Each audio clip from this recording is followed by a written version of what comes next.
using locally sourced raw material to keep the cost of the product within everyone's affordability. Biocon has already invested in churning up the most effective marketing team, which is us. We also aim to partner with local distributors as well as e-commerce platforms to spread TestNerd to every nook and corner. On that note, I will be handing this over to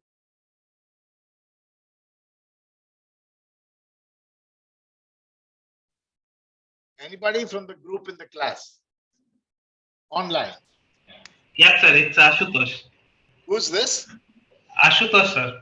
Okay, so you this is your presentation, right? Yep, sir. Okay. And who has only Ashutosh there, and not this lady who's speaking? No, She is in group 1. Oh, she's in other one. Yeah. Okay. And we have Rajesh here in this group, from our right?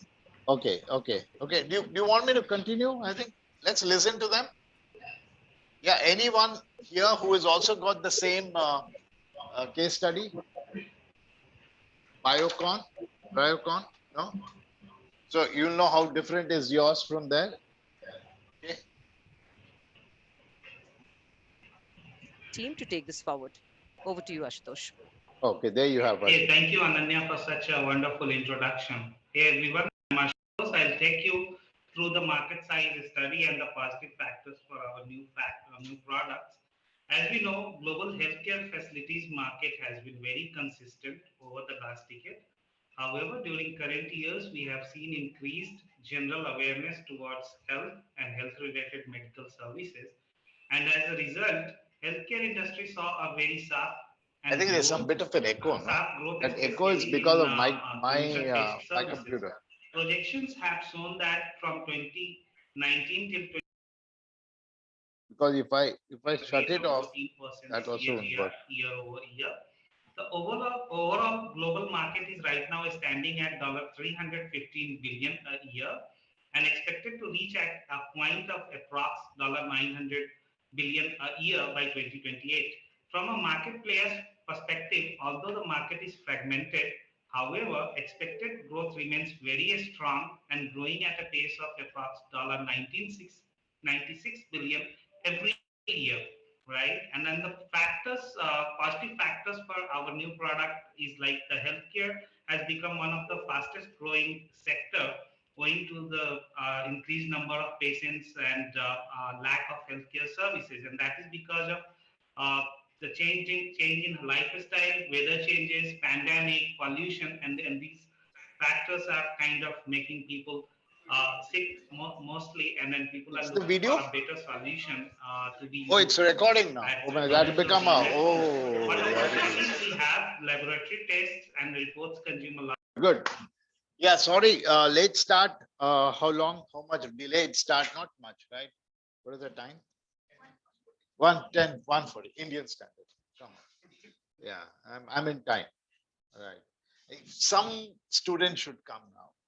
Okay, then he'll have it from me. Resume. Okay. So even in life, I think the only job for managers is to be astrologers. That's the only job of. If you know astrology, you'll do very well. Is what my opinion is. What is your opinion? You believe that my manager should know astrology? Why? Let's make it active class. Why should managers know astrology? You should be able to predict the future in some way, right? Okay. Right. Okay. So let's move this up, and maybe when I keep walking, also they can see it. Okay. But I used to have in the company that I used to work for. I'll try as much as possible not tell the same stories that I told in the previous class, because it becomes boring for me too. Okay. So, but I'll tell another one. So I used to work for a telecom company, and there was one who was called the telecom astrologer. This astrologer would go to all these telecom companies and look at them, look at your hand, and then he used to predict. So he came to me, and then he looked at my hand and said, and all that. Obviously, he dare not say anything else, right? And so I think 1 year later he came, and by that time I had moved from ground floor to third floor.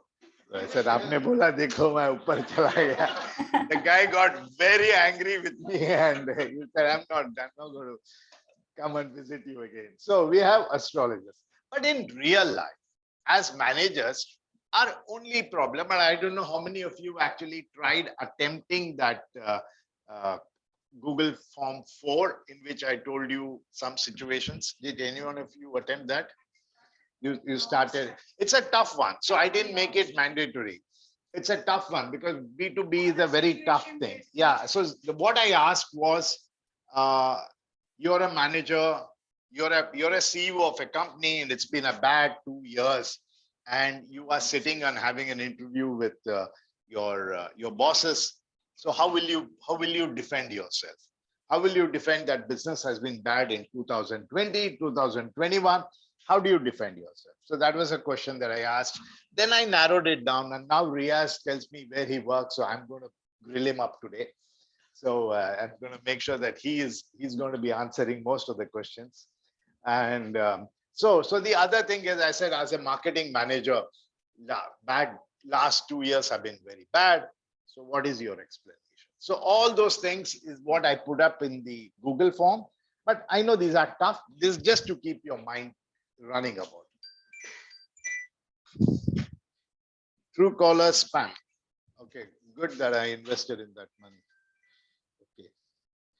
Okay. The true callers, such as, so the astrologers, the past is an indication of the future. That's what they keep saying, is no guarantee, right? If you look at a mutual fund, what is the line on the mutual fund? And what is the other one? Subject to market risk is one line. What is the other line? Yeah, what is it? No, not tagline of every mutual fund will have the smallest font possible that mankind can produce, which is what?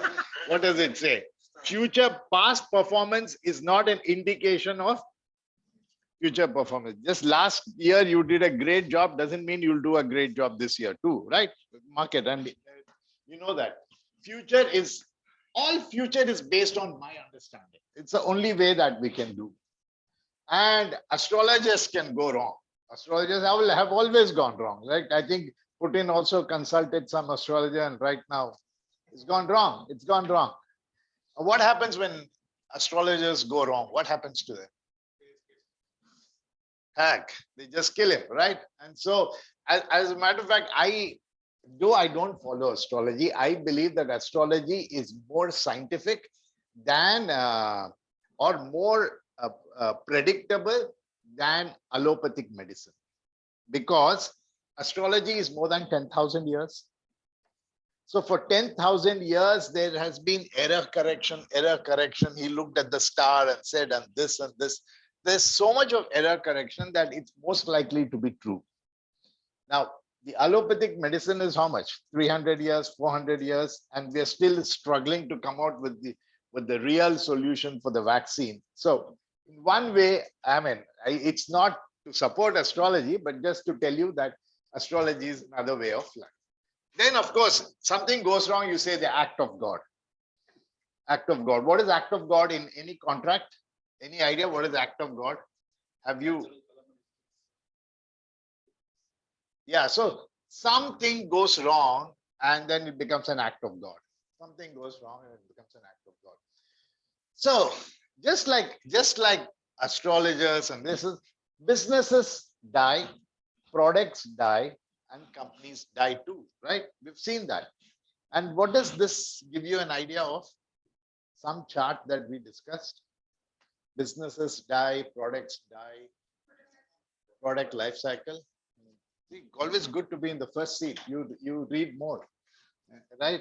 Okay. So that said, let's look at. So as business head, what is your job? And realize this. This is actually the only reason why you have come to this MBA class. Let's make it very, very clear. Understanding you're running away from home. This is the only reason why you have come.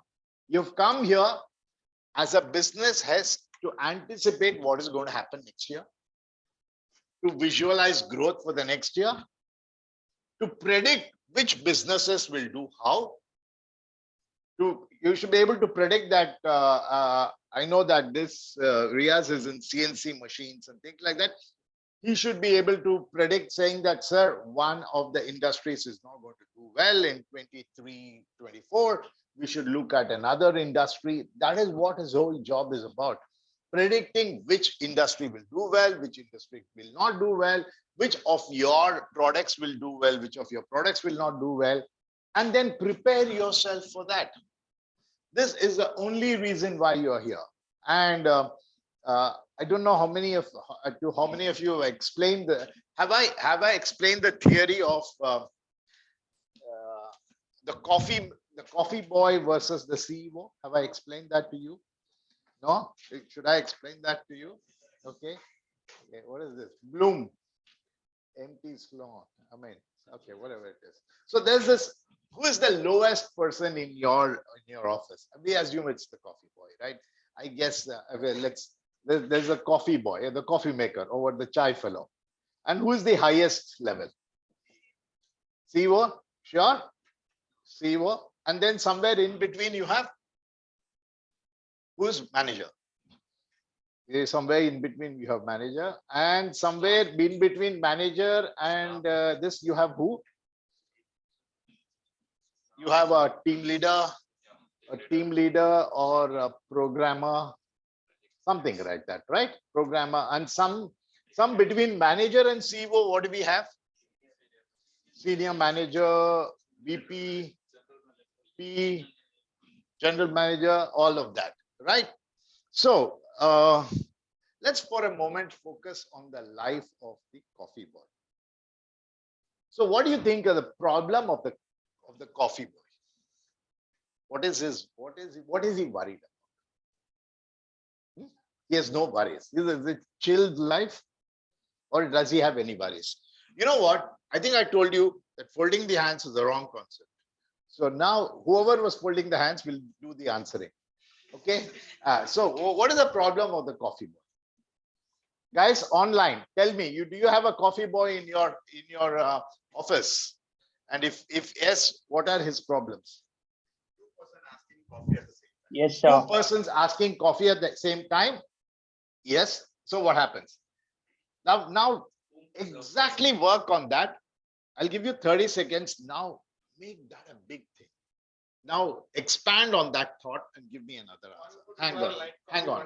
No. Actually, decide who based on the hierarchy, whom to serve first. Based on the hierarchy, that's the way he serves first. Okay, that's one thing. What is the other problem that he has? Type of coffee that has to be made. What else? What else is his problem? Time. How quickly can I deliver it? What else? Taste. He cares a damn. Right. He would feel bad. What was that? Please go ahead online. So he'll feel a little bad if we tell him to bring coffee when he's leaving from his work. He feels bad to bring coffee when he's leaving. Oh, just when he's about to leave at 5:30 and I say chai bana. Why is he feeling bad? He has other plans. Okay, there's another problem that he has. The other problem that he has, he doesn't know how much coffee is going to be expected that day. Correct? He doesn't know. He plans up, there is an office size of 100. Most of you are lazy. So 80 of them turn up. So he believes that 40 cups of coffee should be fine for today. And he brings milk accordingly. And this Paulami, she invites 20 people for a meeting. What happens to his scheduling? His scheduling is gone to dogs. He now has to plan for 60 cups of coffee and he's not ready for it. That's his problem, right? That's the only problem that he has. That he has planned up something and that you have things going on. But this problem for him is solved or put back the moment he leaves the office. हो गया, आज का problem solved, and that's it. The matter closes, and next day is another new day. But look at so his problem involves only solving that day's problem. That's all is his problem. Look at this team leader's problem. What is the team leader's problem? The team leader's problem is one, how does he manage his manager, and how does he keep his the younger members in good humor? Is he worried about coffee being served in time? He's least bothered about coffee being served in time, or he'll just shout the hell at the coffee boy if his guests don't get coffee. He is worried not for today. He is worried, will I achieve this month's target? What if she decides to take leave? How? Or he has a team member of 10 of them, and 3 of them decide not to turn up. They all seem to have fallen sick. So he's only worried about how will I be able to manage today, and how will I be able to manage this month's target. Correct? That's the only thing that he's worried about. Now, his manager has some 10 team leaders working for him, and he's got a VP working for him, to whom he's working at. Is he worried whether she comes to work or not? He's least bothered. He said, "Oh, tumhara problem hai." If this obviously he doesn't care a damn about the coffee guy. The coffee guy is gone into oblivion now. We are not bothered. What is he worried? He's not even worried about this month's problem. This month's problem is with the team leader. He is worried about, will I be able to meet the quarterly results? Will I be able to achieve what I promised my boss for this quarter? So look at what is happening. Look at what is happening from a day to a month to a quarter. And what's the vice president of the company thinking about? How will I be managing this year? Do you think I'll be able to manage this year? And do we think I'll be able to make sure that the company has a profitability of 18%, or my things are going? But what is the CEO thinking? Is the CEO thinking, will I meet this quarterly results? Is the CEO worried about the coffee? Is the CEO worried about this month's target? The CEO is not even worried about this year's target. The CEO and the owner of the company is saying, what do I do 5 years from now? 5 years from now, what is it that my company will be looking like? 5 years from now, I don't know who is going to be my new competitor.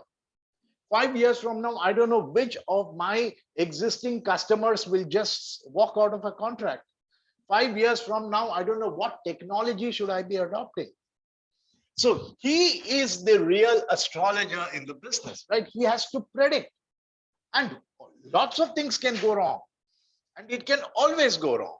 So you are sitting here and you aspire to become a CEO or a VP, you must learn how to anticipate, how to visualize, how to predict what is going on in our lives. So that is the only way that you can look at it. And what is dead wood? What is dead wood? Any idea who are dead wood? The non-performing people, right? That's the other one. How do I get rid of non-performing people? I have to be able to get rid of non-performers also, right? So that is what is dead wood. Now, if this excites you, then let's look at the next slide. This is just one trend. So one thing that we have to, some trends we can make out. Some trends we can make out. Nobody wants a diesel car now. People from petrol are moving to EV. These are trends that we can visualize ourselves, right? In the next 5 years, I believe that we'll have mostly EV. I believe that theaters will be dead and we'll be watching more of streaming of content. Then depending on what it is, I always prefer a crowded place for a holiday. And so it depends on what you look at, how you think the trend is going. Because now nobody wants to go to a quieter place because they have quarantined themselves for long enough. The last thing that you want to go is another quiet place. That looks like I'm quarantined. So then I came up with, I thought there was a great idea. So I put this up and continued to keep it. So it said BHK. We all know what's BHK, right? So I said, the world is going to change. It's going to become one office BHK. That means we also want a small office. The next house that I'm going to buy, I'm going to make sure that there's going to be one corner office which is secluded, airtight, sound tight, and all that stuff. And yeah, make sure that nobody's seeing what I'm watching on my computer, right? Even at home. So that is what is probably the way it is looking at. And these are, we can keep discussing. So some trends in life we can anticipate, but many trends in life is very, very difficult to anticipate. So the question is, how do I stay ahead of the market, competition, technology, and incumbency? We'll spend some time trying to understand this. But before we get there, have a look at these companies. Do you know all these companies? What companies are these? Online also. Unmute yourself. Answer. Yahoo, sir.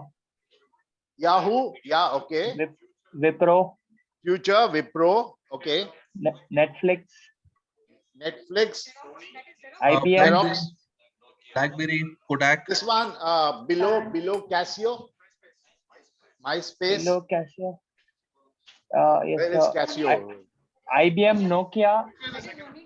Which one? Onida. This one. This is Sony. Poor Sony. He'll feel bad about it. Okay, when it comes to Sony, I'll tell you one thing. We're also supposed to be discussing price. Okay, that was my initial plan. I thought I'll look at how long it takes to discuss price. So Sony, how many of you know the company called Sony? All of us, right? So Sony was founded by a person called Akino Morita. Okay, Akino Morita was probably one of the first guys to actually start off business at the end of the Second World War. Now, one of the things that he did was to make these radios. Radios as in transistors and things like that, you know, the one that you listen to, FM radio or radios like that. So it was a Japanese company and they started doing it. So they found a big buyer in the US. They found a big buyer in the US. So that buyer walks into Sony's office or Sony guy goes and meets this big buyer. It's either Atari or Radio Shack, one of the companies. Okay, this is written by him in his biography or his autobiography. So he walks in and the guy asks him, how much is your radio? So let's assume. So he says, my radio is about $100. He says, wow, $100. How much will you charge for about 10 if I buy 10 in bulk? So I said, yeah, maybe I'll give you at $99. No, we want not 100, we want 1,000. So he said, oh, 1,000, then maybe I can give it to you at 97. No, we don't want 1,000, we want 5,000. Oh, 5,000, it will be $102. So that is the very famous statement by him in which he said, at one point, when the quantity increases, the price goes up. Reason? Users are more is one way. And what's the other way? Think, why did he say that I can give you at 99 and when the quantity became too large, he said that it's going to cost you $102. Yes, correct. Whatever you're thinking is correct. If I can synchronize my mind with you. Yes, go ahead.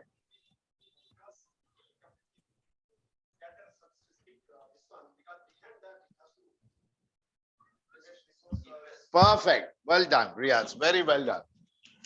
So what he's saying is my plant can only deliver 1,000 numbers. If you're asking for 1,000 numbers, I'll have to appoint more people. I'll have to get a new plant. I'll have to renegotiate with my vendors. Does my vendor, that guy who's manufacturing those transistors or diodes, does he have the capability to deliver 5,000? So that is possibly what that curve became known as the J curve. As the volume increases, price falls.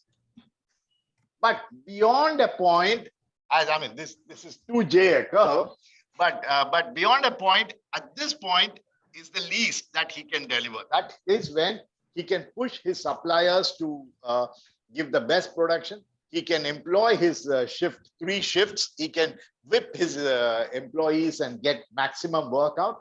But beyond that time, he'll have to get more investment done. So that is probably what it is. So talking about Sony, I thought I'll mention this.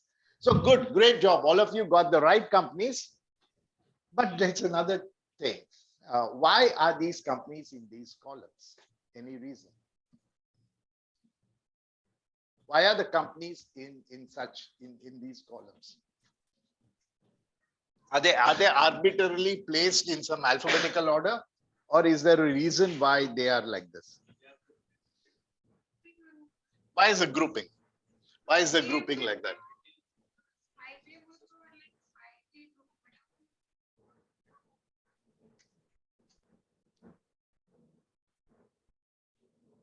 Very easy. What happened to these companies? What happened to these companies? What happened to these companies? What is happening to these companies? Actually, from product to services, for example, IBM, these are service-based companies. They were once a product-based company. Yeah, online, any answers? All these companies got into management issues and they made their own life miserable. This is Satyam, if anyone of you were not able to identify. This was Satyam. This was a company called housing.com. I don't know how many of you know a company called housing.com. The guy was a maverick. The CEO was a maverick. He started doing all kind of funny things. And he was doing great business. Even in Mumbai real estate, he was doing some great business. But he just threw everything out. This is all under Autherson, and then you have Enron, and then you have Lehman Brothers. All of them, their financial mismanagement, boom, they are gone. Yahoo, they were leaders at one time, definitely, but they are gone. Look at Kodak, Future, Sony, and Nokia. They were all leaders. They refused to react. Actually, Future Group should not have allowed Flipkart to come. Future Group should not have allowed Amazon to survive. Future Group should not have allowed Big Basket to manage. They just did not get into the e-commerce platform. They had such a great advantage. And Kodak had a competitor called Fuji. I don't know how many of you know, it's Fuji. The story of Fuji versus Kodak is dead. Now it's trying to come back. Kodak is trying to come back. Now Kodak is trying to come back with television and all that. Fuji saw the death of film-based cameras. And they very smartly moved into another area where large number of films are used. What is that area? What's that other area where large amount of films are used? X-ray films. So they totally moved away to the healthcare industry. And they have survived very well. Kodak just died. And Sony, the best products, but they just don't know how to survive. And we know Nokia. Casio is another great product. I mean, I don't know how many of you, but I started my life with a Casio FX76. Yeah, even you guys, your dad. Yeah, I mean, that was it was the first love that I had. Is great product. They were virtually with us, and had they managed their relationship, they would have gone there. And MySpace, whoever said MySpace is nothing but Facebook. Nothing but Facebook. They just were not able to look at it. But look at these companies. IBM. This is Nintendo. Yeah, Nintendo, Wipro, Netflix. They have survived wave after wave of technology changes, wave after wave of competition. IBM at 110 or 120-year-old company is still doing well. Actually, I used to have one market study on IBM, but too time taking. Wipro, brilliant company, is making avatars time after time. So as you can see, some companies are mismanaged. Some companies don't know how to anticipate the future. and they land up in big trouble. Now that you're all very well educated, how does a company sustain growth? Give me a reason. Let's look at 3 companies or 4 companies, and let's say we look at a company. It's a company A. I'm actually making it easier for you. I didn't make it that easier for the other term. This company A, which is got 3 products. Company B, which is in 3 locations. Company C is so probably you have 2 companies. That's it. You have 2 companies. Company A, which has got 3 products.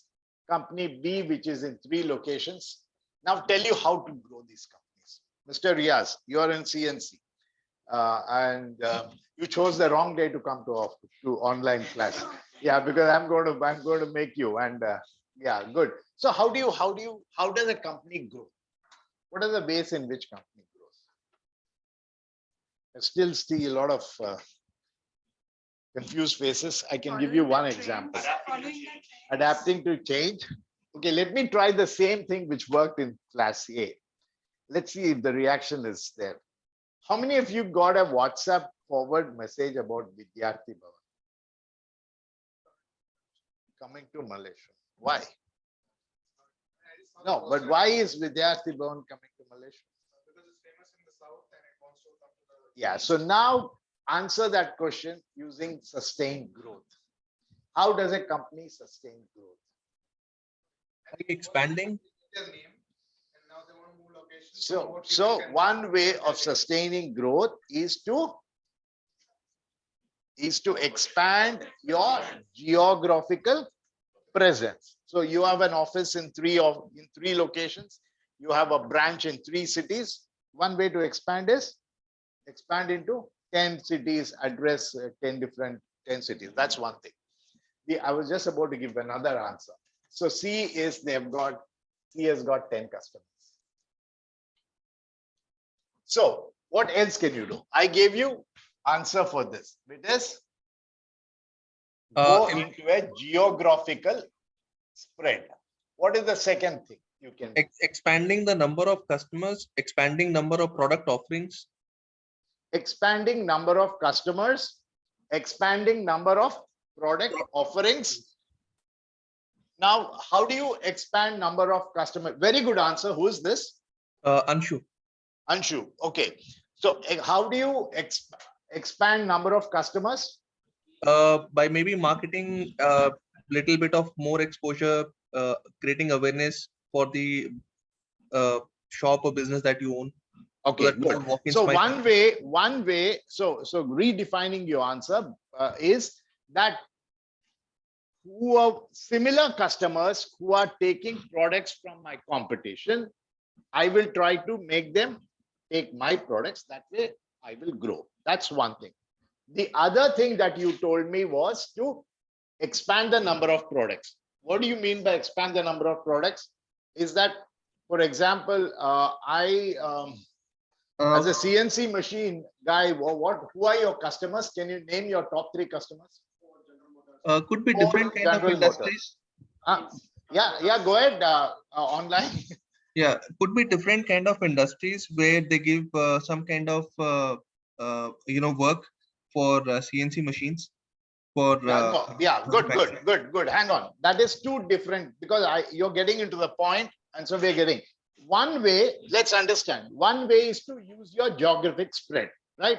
That is. The second way is get competition customers of my competition to come and take my service. That will increase your sales. The third is give more products for the same customer. That is, you saying that GE is your customer, Ford is your customer. So you give CNC machines for GE. Maybe you can also give some lathe machines or something like that. So you do more products for the same customer. That is one thing. The third is product expansion itself. From CNC machine, you go into some automated things or lighting equipment or something like that. So that is the one. So there are 4 ways in which you can grow your market. What are those 4 ways? There's somebody called Mr. Ansoff who came up with this solution, and it's called the Ansoff Matrix. Remember this the rest of your life, that there's something called the Ansoff Matrix. Ansoff Matrix says that you can have new products and existing products. You can have new markets and existing markets. So let's assume the case of what is your company's name? Mag India. Oh, you told me that. I saved the number. So Mag India. So let's say Mag India. Mag India right now has 5 products. So they continue with their new products and they will bring in new customers. The same, they are not doing anything. They only bring in new customers. So that is one expansion. So the other thing they can do is with the existing customers, they can do new products, give them more.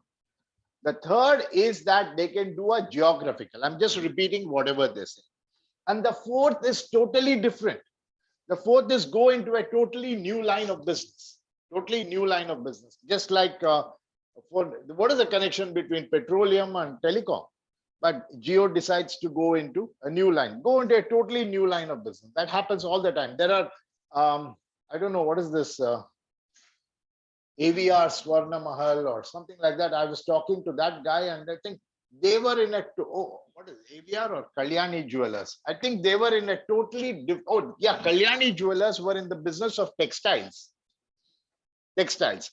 What's textiles got to do with gold? But that's diversification, absolute diversification. So 4 ways in which you can diversify is using these 4 matrices. So you know what's an Ansoff Matrix. Any questions on Ansoff Matrix? No? Same explanation for it is for you to read. These are market development. Look at this example. ID dosa batter. Generally available in Bangalore. And now they have expanded their market and it's also available in Dubai. That's market expansion, but they are not adding new products. It's just market expansion. So let's take ID example itself. So one way in which ID can grow is I was taking dosa batter from somebody else. Now ID convinces me to buy from him. That's one way, which is called market penetration. You penetrate into somebody else's market. We'll talk about market and war in class 6. Okay, because there's no difference between business and war. It's the same thing. Market development is when you go into a new market, go from Bangalore market to Dubai. Product development is now not only are they making dosa batter, they are also making instant coffee. And I don't know how many of you have tried their coffee. They make some brilliant coffee as such. So that's it. That's a change. They're adding more product to their whole thing. But tomorrow, if ID goes and starts manufacturing something totally different, that's product diversification. How many of you know Inox? Inox is known for theaters as you knew it, but I knew Inox as a windmill company. So you can look at the diversification that they have. They are into windmills and also into theaters. But right now, I think they have just merged together with PVR. So these are the 4 ways in which you can go. Having done that, we will move into a different subject, which is called market share, market growth, and things like that. How many of you did some research on the I had sent one WhatsApp message to you guys. Did you? How many of you read that about Dell? No? Don't remember? Yes, sir, as in don't remember, or yes, sir, as in remember? You know this? Do you remember this slide? This I posted. Can you see it well? Okay, so tell me what is the story this tells? We're going to get each one of you to answer me. What is the story? Mr. Dell, I'll tell you the background. Mr. Dell is excited. He posted this on Twitter saying that congratulations, guys, we have done 5.4% market growth. And is very happy with it. Why is he happy? Because his competitor are not doing well. For example, Mr. HP has done minus 40%. Lenovo is done. And what else? What is the bottom line? His competitor has done badly. And I want you to complete the sentence. No. Don't look at Apple. We'll talk about Apple later. His competition has done badly. And what is this line saying? Yeah, so now explain to me, why is Mr. Michael Dell happy? Don't mind me sitting, no?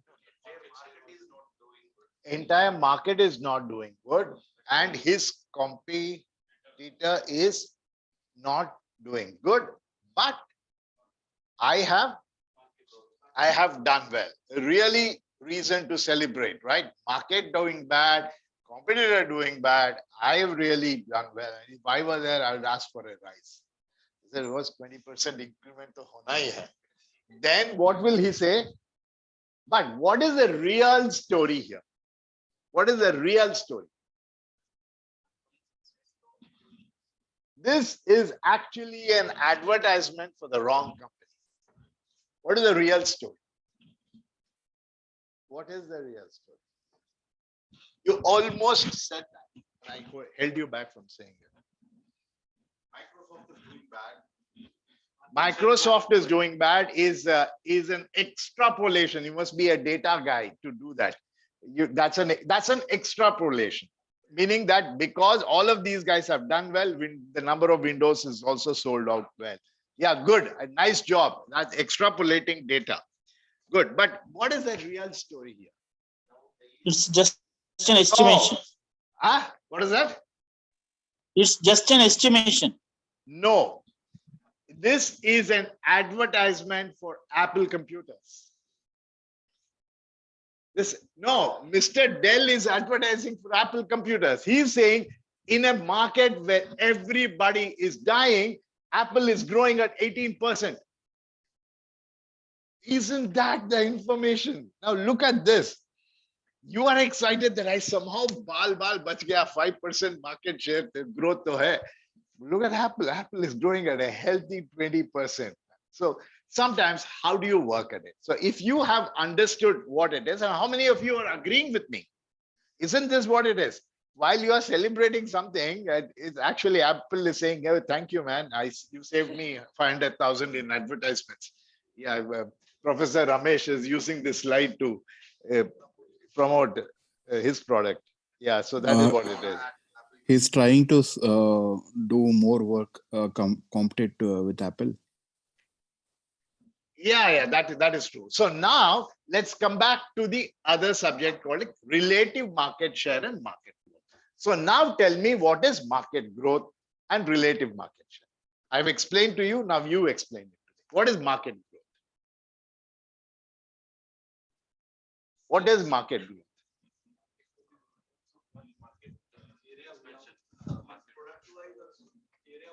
Yeah. No. So what is relative? Give me an example. Can't be quiet. You have to give me an example. I give you. Those are examples. I'm giving you all kinds of examples. A better market penetration for the product in the same area, same zone. Okay, so give me an example where you are comparing a company with relative market share and market growth. Yeah. For example, like in India, most of the people will be using Android compared to this. So the share wise, in the sense, Android have 70% share compared to iOS and other. So can we take it? So what is relative and market growth? So growth opportunity so now hang on. See, I I want you guys to correlate anything that I present and correlate. It's too late into class 4. By now, we should have understood to correlate. Is that pick up that table that I gave you in with Dell. So what is saying? Market growth is low. We have negative market growth in the computing industry. But relative market share for Dell has improved. Isn't that what it says? So isn't that what it says? Meaning, where's my slide? Okay, these are again, I still have some slides on Ansoff Matrix, but we'll look at it. So market share is the percentage of the total market that is being serviced by your company, and relative market share is how much are you serving compared to your competition. Yes. I feel our car market in India could also be a good example to this. Or I mean, it may reflect pretty well. Correct. Perfect. Yeah. Go ahead. I didn't listen to you online. Yes. No. I was saying, I think the Indian car market could also be a good representation of whatever the people. Are you an astrologer or something? You was reading my slide before I posted. Oh, is it okay? No. No. Okay, so there you go. This is exactly what. Now use this slide. You said car market. Now tell me Kia versus Ford story, and I'll create the initial part of the story and you complete it. So 2019 was a good year. Actually, 2019 was also a very bad year because that was when they said end of BS4 engines or something like that. So that was also a bad year for the automotive sector. You know what happened on 2020. You know what happened in 2021. You know what happened till at least March of 2022. So, or let's stop at 21. So market growth is really been bad. So what is the Kia versus Ford story? Now help me complete it. Whoever online. Yes. While for Kia, India was a new market, I think Ford decided to exit. So what is Ford telling its boss? Ford is telling his boss, oh, the Indian market is very bad. I think the Indians don't buy cars. And is that a true story? No, Kia is saying Indians are buying my cars. It's just that your relative market share is collapsing. I'm still continuing to do well. Kia is investing. They're coming out with this. So compared to what was so each of them is going to look at the market very differently. So Kia's story is, I am doing better than the market. Ford is saying, I am doing worse than the market expectation. So these are the two kinds of stories. This said, if you've understood the term, and make sure that you guys have understood the term, I don't mind repeating it, but I'm sure you have an economic class which tells you market share and all that, so I wouldn't get too much into it. This then brings up a very important part of our journey from B to C to B to D, which is what is called the Boston Consulting Group Matrix. Now, Boston Consulting Group Matrix is actually a matrix that is used by company heads, market decision makers, drivers of the company, saying, what do I do with these number of products that I have with me? Every country, every company has multiple products, right? If you look at Colgate, I guess they have a spread of products for women, well-being, to man perfumes, to washing powders, to toothpaste, and all kinds of things, right? They have 100, 200 products. If you look at anybody else for that matter, L&T would have half a dozen industries. L&T is into defense, L&T is into cements, L&T is into road construction, is also into switchgear, all of them. So when real estate, so there you have, they're virtually into all kinds of things. So when the CEO of L&T or the L&T head is looking at it, when he looks at that picture, what does it tell you? That which of these industries are doing good, which of these industries are doing bad, Which of these industries need nurturing? Some industries are small industries, like babies, right? I mean, for Reliance, Jio was a baby for the last about 6 years back. They had to nurture it. Now the baby has become big. Now, did you see the comment? What happened to HDFC and HDFC Bank? They merged. And so which came up first, HDFC or HDFC Bank? Which came first? It is not like the chicken and the egg story, okay? So which came up first? HDFC. HDFC. So HDFC came up first, and then HDFC Bank came up. So when they asked the Deepak Parekh as to what is this, how is it that HDFC Bank is buying HDFC? So he says, when the son becomes bigger, he takes over the father's company. So similarly, HDFC has become so big that now they actually are buying into HDFC as such, in a very, very rudimentary way of putting the thing. So similarly, all of these companies have hundreds of products. BCG Matrix said, I'll give you a simple formula in which you can decide what your products are doing, whether they are good for your company, whether they are profitable for your company and all that. What did they call these as? Any idea what are they called as? They called them as stars, question marks, cash cows, and dogs. So what is a star? Who is that famous Bollywood star? Huh? Four quadrants, absolutely. Who is the most popular Bollywood star? Shah Rukh Khan? Okay, anybody disagree with him? Many all agree? Okay. So what makes a star? Now start looking at it. What makes a star? His work. Yeah, okay. Whatever he touches becomes gold. Okay. And what else?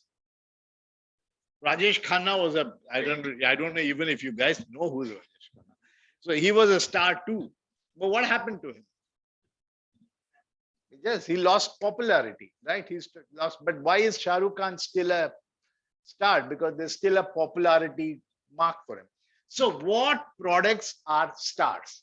Now tell me, what products are stars? Say that louder. The best selling products are stars. Why are those products called best selling by you? Give me, hang on. Give me in terms of market growth and in terms of market share. Now redefine star in terms of market growth and market share.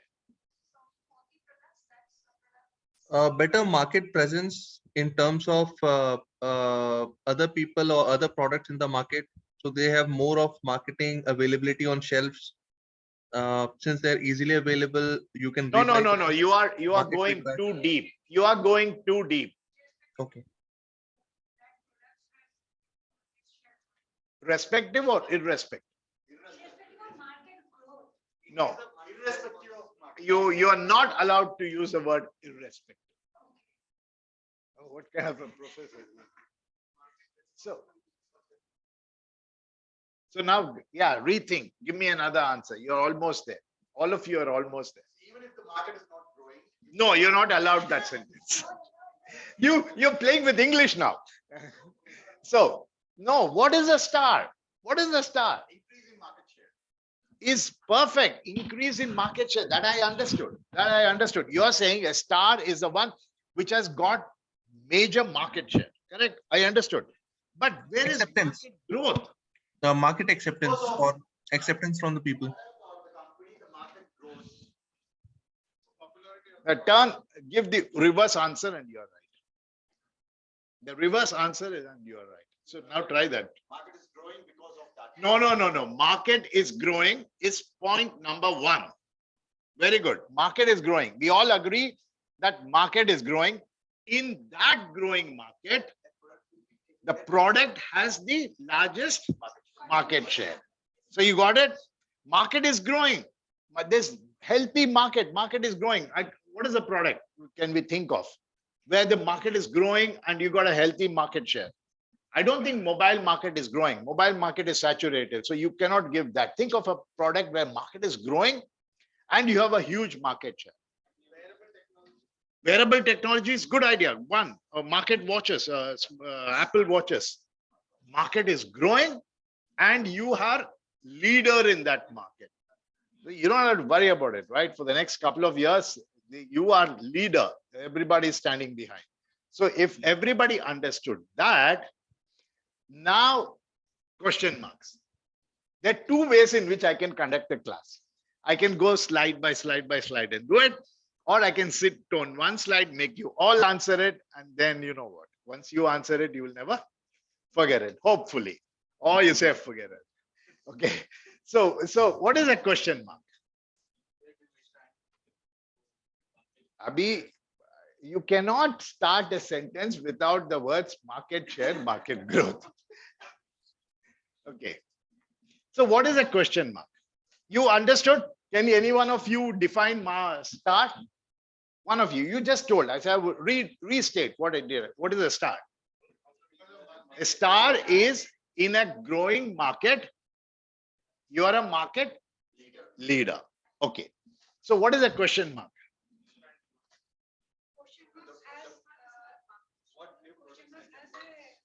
Okay.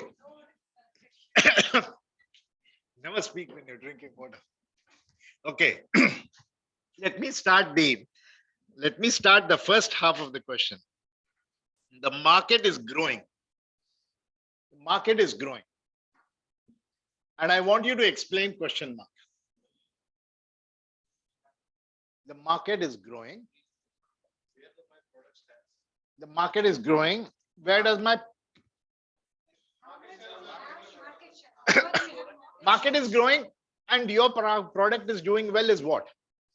Star. I don't know. Why do we have stagnant or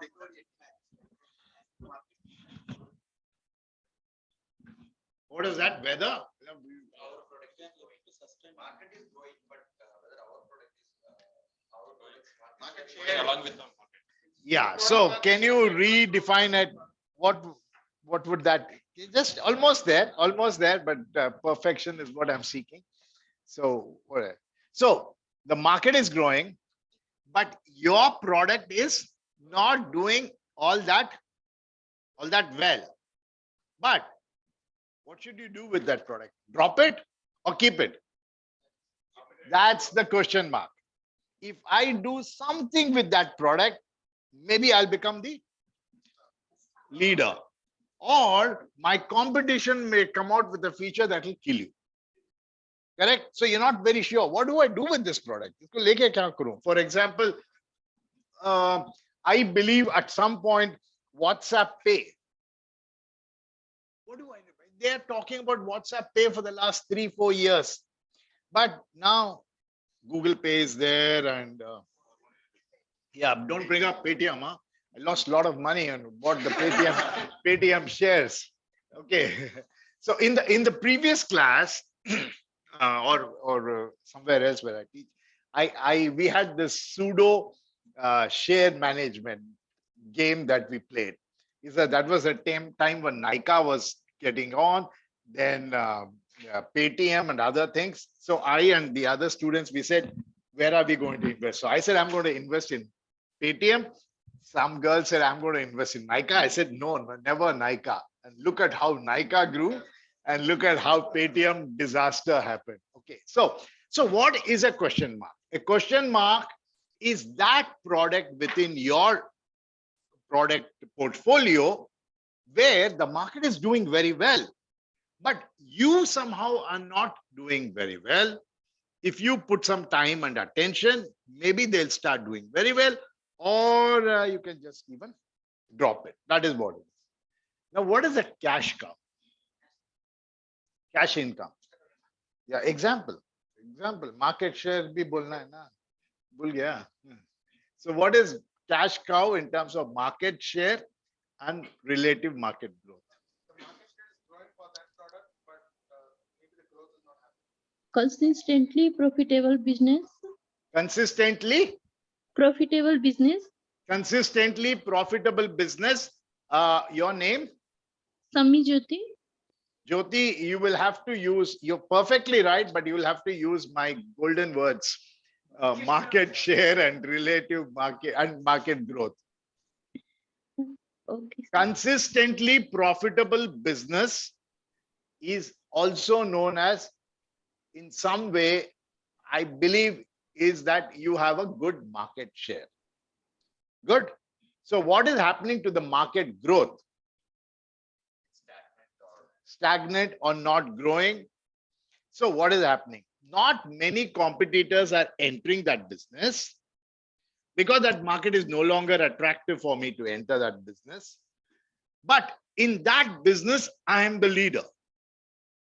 And I have steady money coming in. What does the cow do? You give it grass and it gives you nice, rich milk, right? So this is what is a cash cow. A cash cow, every company should have a cash cow. A cash cow is one guaranteed income scheme wherein it's going to give you. What is a cash cow for Reliance? So somebody is saying Geo, somebody is saying petrochemicals. That's very good. Now you're beginning to believe that Geo itself is profitable. But we all know that it was petrochemicals which was there, which allowed Mukesh Ambani to invest tens of thousands of crores in fiber optic cables, building up towers, coming up with a 4G network, which just destroyed somebody else. So, but can he afford to ignore petrochemicals? You do a big mistake, the cash cow is going to be dead. So that is what is a cash cow. So cash cow is very, very important. So you start, see, one of the things that you should do as MBA students is in your conversation with your bosses or in your conversations with your colleagues, you should start using these terminologies. Okay, of course, you use the last one all the time, but I wasn't meaning that.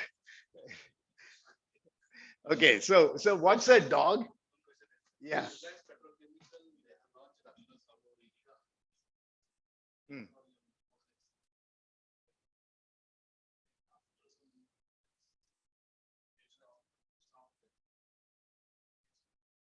Okay, now you give me the case study.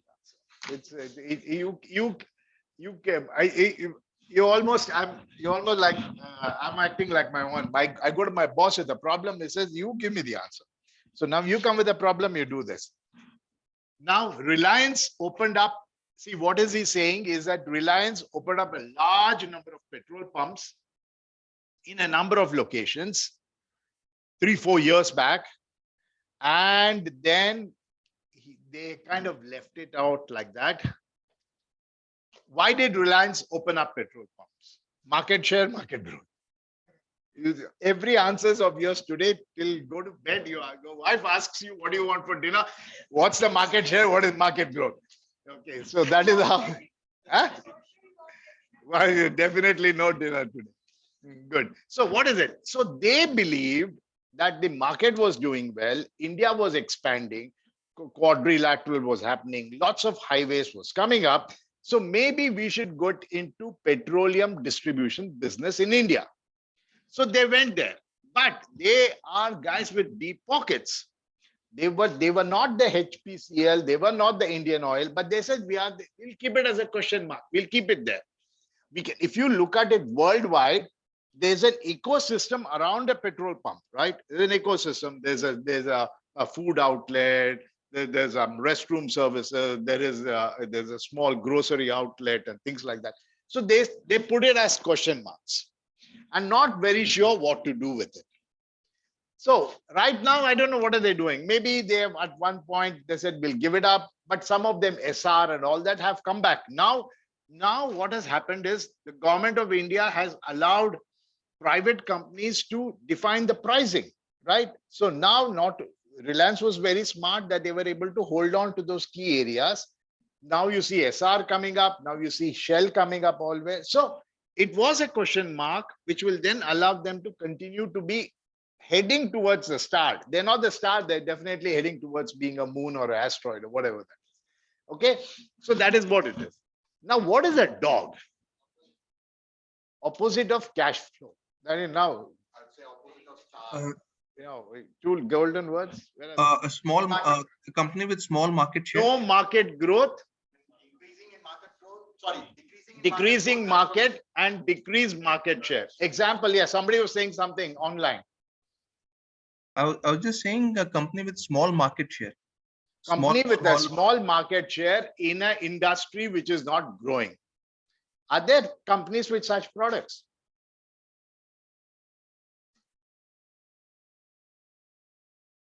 Every company has these products. Every company has these products. The only thing is you have to start thinking a little more deeper, and then I'll tell you how many such products. Look at the problem of why is Airtel, what is the Airtel, why is Airtel dying compared to the initial, why was Airtel struggling, whereas Jio was able to be very successful? Because Jio came up overnight and said 4G or nothing. Sorry, if you have to take my SIM, you have to have a 4G connection. But Airtel is a legacy company. Airtel has been there, and I've been a loyal Airtel customer even before Airtel bought over JTM. So I've been having my phone for the last 24 years or 25 years or whatever. And I'm not a, now I'll change my profile. Okay, I'm not a fancy guy. I don't like fancy phones. I have a 2G phone.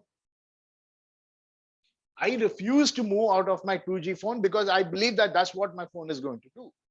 Now look at Airtel's problem. Airtel is not able to convince me to move from 2G to 4G so that they can scrap their 2G equipments and not maintain it. But and 2G phones are no longer in service. So Airtel is stuck with a certain number of customers who are using obsolete technology, and the government hasn't given them the right to say, okay, switch off 2G. That period is called sunset time. That is, the sunset time is a time, let's say, or it's called the sunset date actually. So the government may come back and say, December 2023, 31st December 2023, you can switch off all your 2G connections because it's really become obsolete. But up to that time, they still have to serve those 10,000 or 50,000 customers. It's not profitable for them. The market is not going. They don't know what the hell to do with it. And sometimes those dogs go there and exist. So these are what the fourth thing is. In the previous class, when I was, or two terms back, when we were talking about, I forgot the name of that, we were talking about it. The dog example was one of the solutions for COVID was one malaria drug that we were having. Can you guys remember what is that? Trump even told Modi to supply that.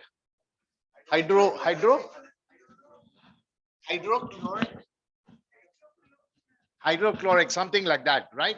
So you see what is happening. That company which was manufacturing it was probably manufacturing tens of other products, but this was just another secondary malaria product, not growing. And overnight, that dog became a star for that company, right? So you sometimes don't know what could happen to a product. A product which could just be dead may just come back and do it. So I hope you guys have understood the BCG matrix in a nicer way. Now, in a nicer way, a high growth market, a relative high market share is a star. A high growth market, you have a low market share. What is the reason? Maybe there's something wrong. But let's say, for example, why is Micromax and all hanging out there? Maybe one fine day, India may come and say no Chinese phones. Then the star of Oppo and the star of Redmi will all die, and this question mark will go ahead and become something like that. You know, cash cows.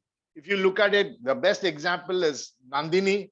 Nandini has got hundreds of products, but then their dairy products are the most real cash cows. And every company has what is called a cash cow. And you have dogs on it. So you will have to understand this. I can go on and on. What is the time?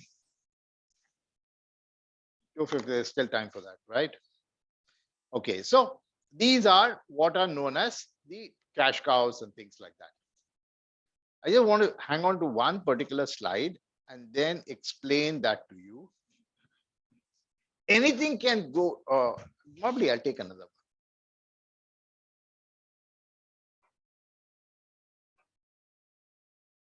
Yeah. Anything can go wrong. Anything can go wrong. Your cash cow can die and then your whole company will collapse. Or your star can become a cash cow. Or sometimes the X and Y coordinates are switched up. As you can see in this thing, it works out. So now I'm going to give you all an exercise. But before I get there, I think let me probably give you an exercise and then we do that. I want you to start thinking of any company. The companies that I picked up yesterday was Microsoft. Then we had Tata. Then we had Google. Then we whichever company you want to give, with great number of products. Name another company. Reliance. Okay. Anybody else wants to come out with another company which has got hundreds of products? Wipro.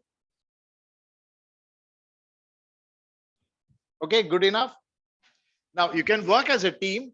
All of you can join hands together. Not all of you, just not more than 4 or 5 of you together, and come out with a BCG matrix of these companies. Anyone, choose any one of them, and hang on, it's not that easy. Okay, if it was that easy, why would I be here? So this is your BCG matrix. Those of you who can't see it, you'll be able to follow it. I want you to do a BCG matrix for any one of these companies: Microsoft, Tata, Google, Reliance, Wipro, for the year 2022. And after all, you're all astrologers now. I've taught you how to read star signs and how to read the palmistry and all that. So now, how do you think the matrix will look in 2025? Understood? For example, I can tell you is that if I were to do a matrix for, let's say, Coke or any soft drink, the star is your Coke, Coca-Cola, or Pepsi. The cash cow is Kinley water, right? The dogs, I don't know, maybe I don't know, some old finger chips or whatever that thing is. And then the question marks could be those health drinks that they are coming up with, right? But in 5 years from now, trust me, every citizen is going to be conscious of the fact that each bottle of Pepsi contains 13 what? 13 teaspoons of sugar. So you're not going to drink it. This will die to be a dog, and hopefully health drinks will take up the new position. Or we might have in 5 years from now space drinks, because all of you will go to space, right? And to go to Mars. So you might. So that is how I would do a matrix for Pepsi or something. So now join up and choose any company and give me your matrix. And those of you online, do the matrix, post it on WhatsApp, and I'll open up and see what have you done. It's now, what is the time now? 2:51. I'll leave you at 3:05. We'll assemble at 3:50. Okay.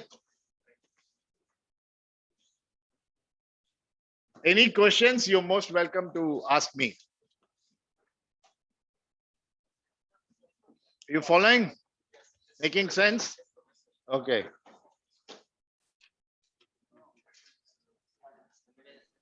What type of And company? after that, you will do one for your own company for the next 5 years. Later on. Later on.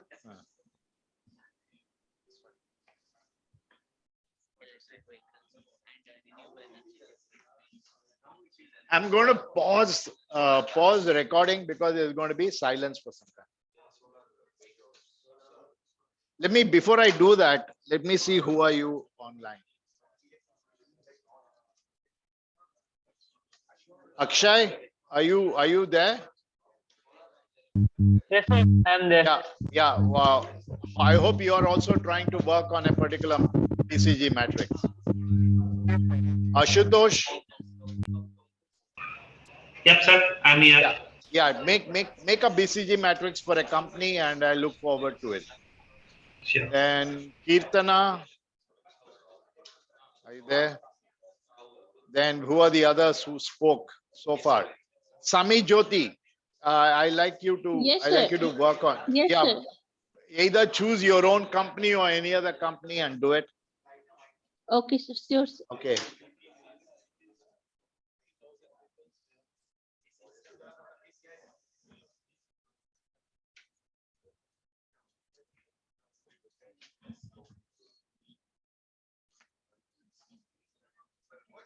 Have you chosen the company?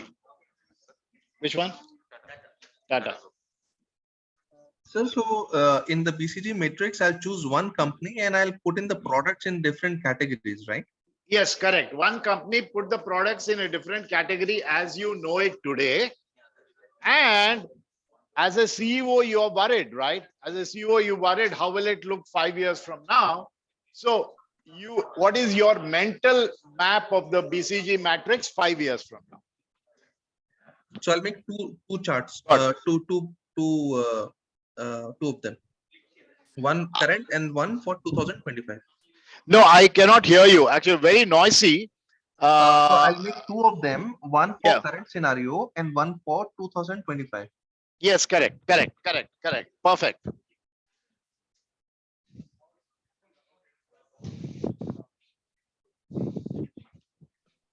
Professor, I have posted something on WhatsApp.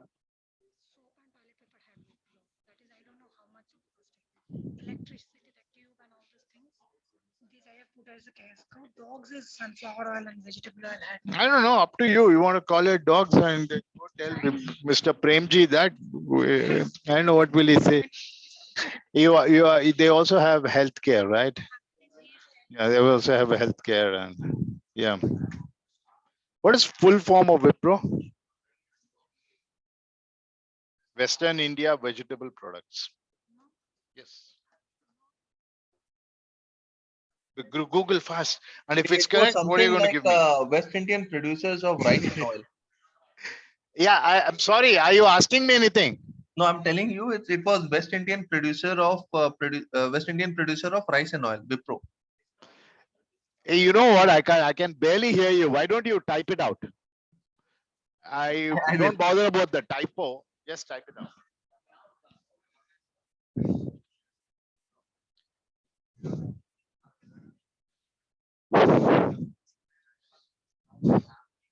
Yeah, after you're done, post it on WhatsApp so that the guys I can see it and all the others can also see it. What are you said Tata? Microsoft. Okay, good.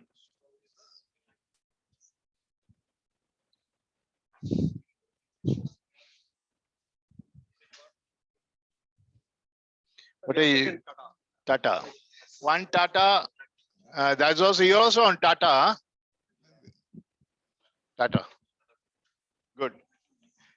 Anybody online who has chosen Tata? Sir, I have taken Tata. Akshay. Akshay. Okay, Akshay. Make sure that you post it anyway. Post it. If you can paste it in the Zoom chat is also good. Wherever. Okay, so okay. Srijit here, Srijit has, myself has also taken Tata.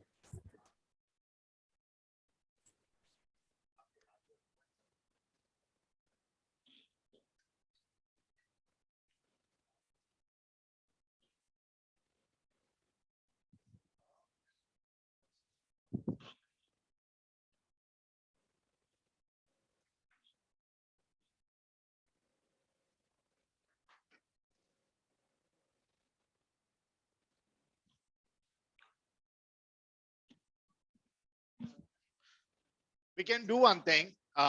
We can assemble at 3:15. We'll assemble at 3:15 and then we'll have you guys so you can continue your discussion into the break.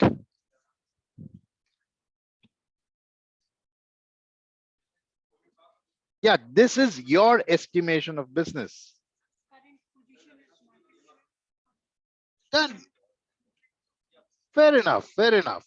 Yeah, you believe that IT, you're the leader. You believe that you're maybe number 2, 3, 4 in market share here, right? Or you're actually not even 2, 3, 4, 7, 8, 9. Correct? Electricity is your cash cow. That's where you get most of your business. There's be lot of money, lot of money. There's money, money, money, money, money, money. Hmm. Maybe IT is here. Yeah, the market also should not be growing that much. So yeah, fair enough. Good assumption. Good assumption. And yeah, so this is also good. Vegetable oil, I don't think many are buying Wipro products. Yeah, but did you Google the name for Wipro? Yeah. At least she can offer me tea upstairs, no? Okay, good. So now I'm least worried about how much you're doing this. Because this you can go look at annual reports and you can find out this, right? In your annual report, you'll notice that which one is doing. But I want to see how smart are you to visualize this. And 2025 is not far away. If you take a snap of this and keep it in your photos, 2025, you can go back and say, was I right or was I wrong? Right? Okay, so good. This is good understanding. Now what will happen? Now what will happen? Maybe I heard somewhere that Wipro is going to enter into airline business. I don't know. No. I'm just confusing you now. So now you see what happens to 25.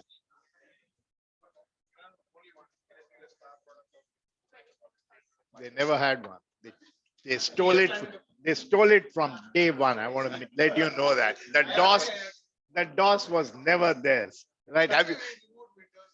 Have you watched the movie? Which one? Founders of the Raiders of the Silicon Valley.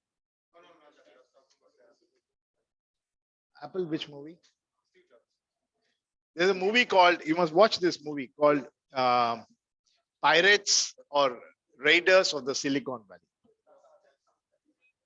Silicon Valley. So this guy, you're Mr. Steve Jobs and you're Mr. Bill Gates and I'm Mr. Xerox. So this guy, Bill Gates says, you're stealing from this man. And Steve Jobs says, you're stealing from this man, Mr. Xerox, was actually a great innovator. GUI came from Xerox. Lots of things came from Xerox. But Xerox didn't know how to put that into application. So that's what happened. Both of them are robbing the rich man in the town and they become successful. So you must watch. Very nice movie. Pirates of this, yeah, Raiders or Pirates. Yeah, Pirates of the Silicon Valley. See, I must tell you that Microsoft has made some disastrous mistake. They took over Nokia. They made a mess out of it. They're still not able to get into the mobile space at all. They're virtually struggling. They are there. So maybe it's a tough game, but they're still holding a market share on the. Yeah. You must watch that, and then you must watch. If you have time, watch Founders. Founders by Founders is a story of McDonald's. McDonald's.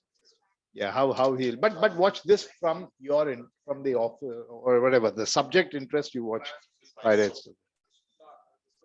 Okay, so let's do one thing.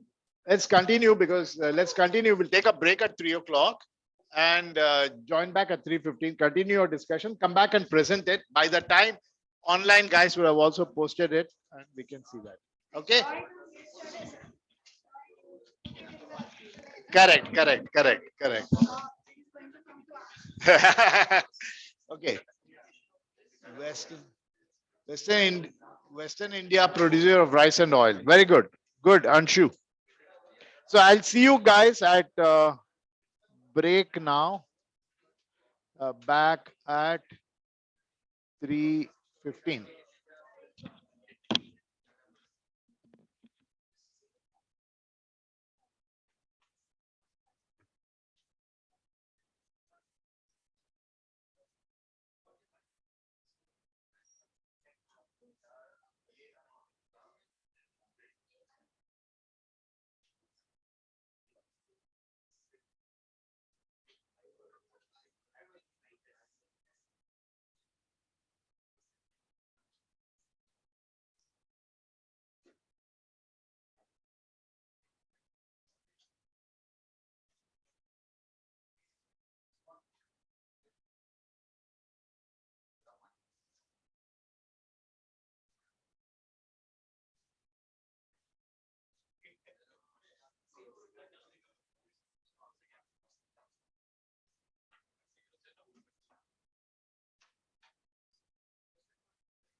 Okay, so let's start.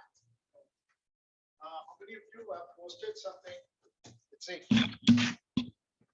Okay, back.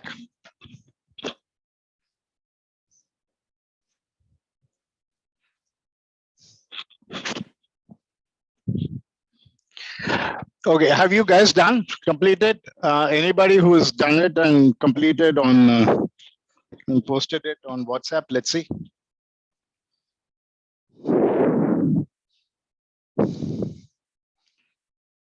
Titan,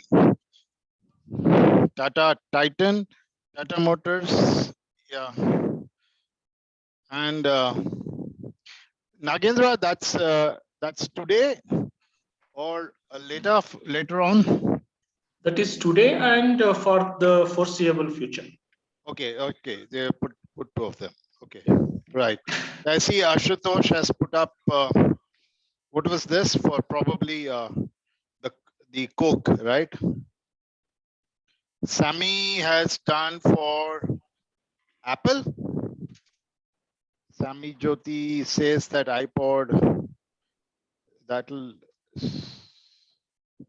You posted them twice. So which one is for the future? Ranjita has done something on the future. Okay, good. Ranjita, good job. Cash cow, wire switches, petrol pumps. Good. And what about you all? Are you done? Okay, so let's look at it. Who'd like to volunteer and speak on behalf of their thing? Okay, so go ahead and put on this onion. Yeah, you all just hold it.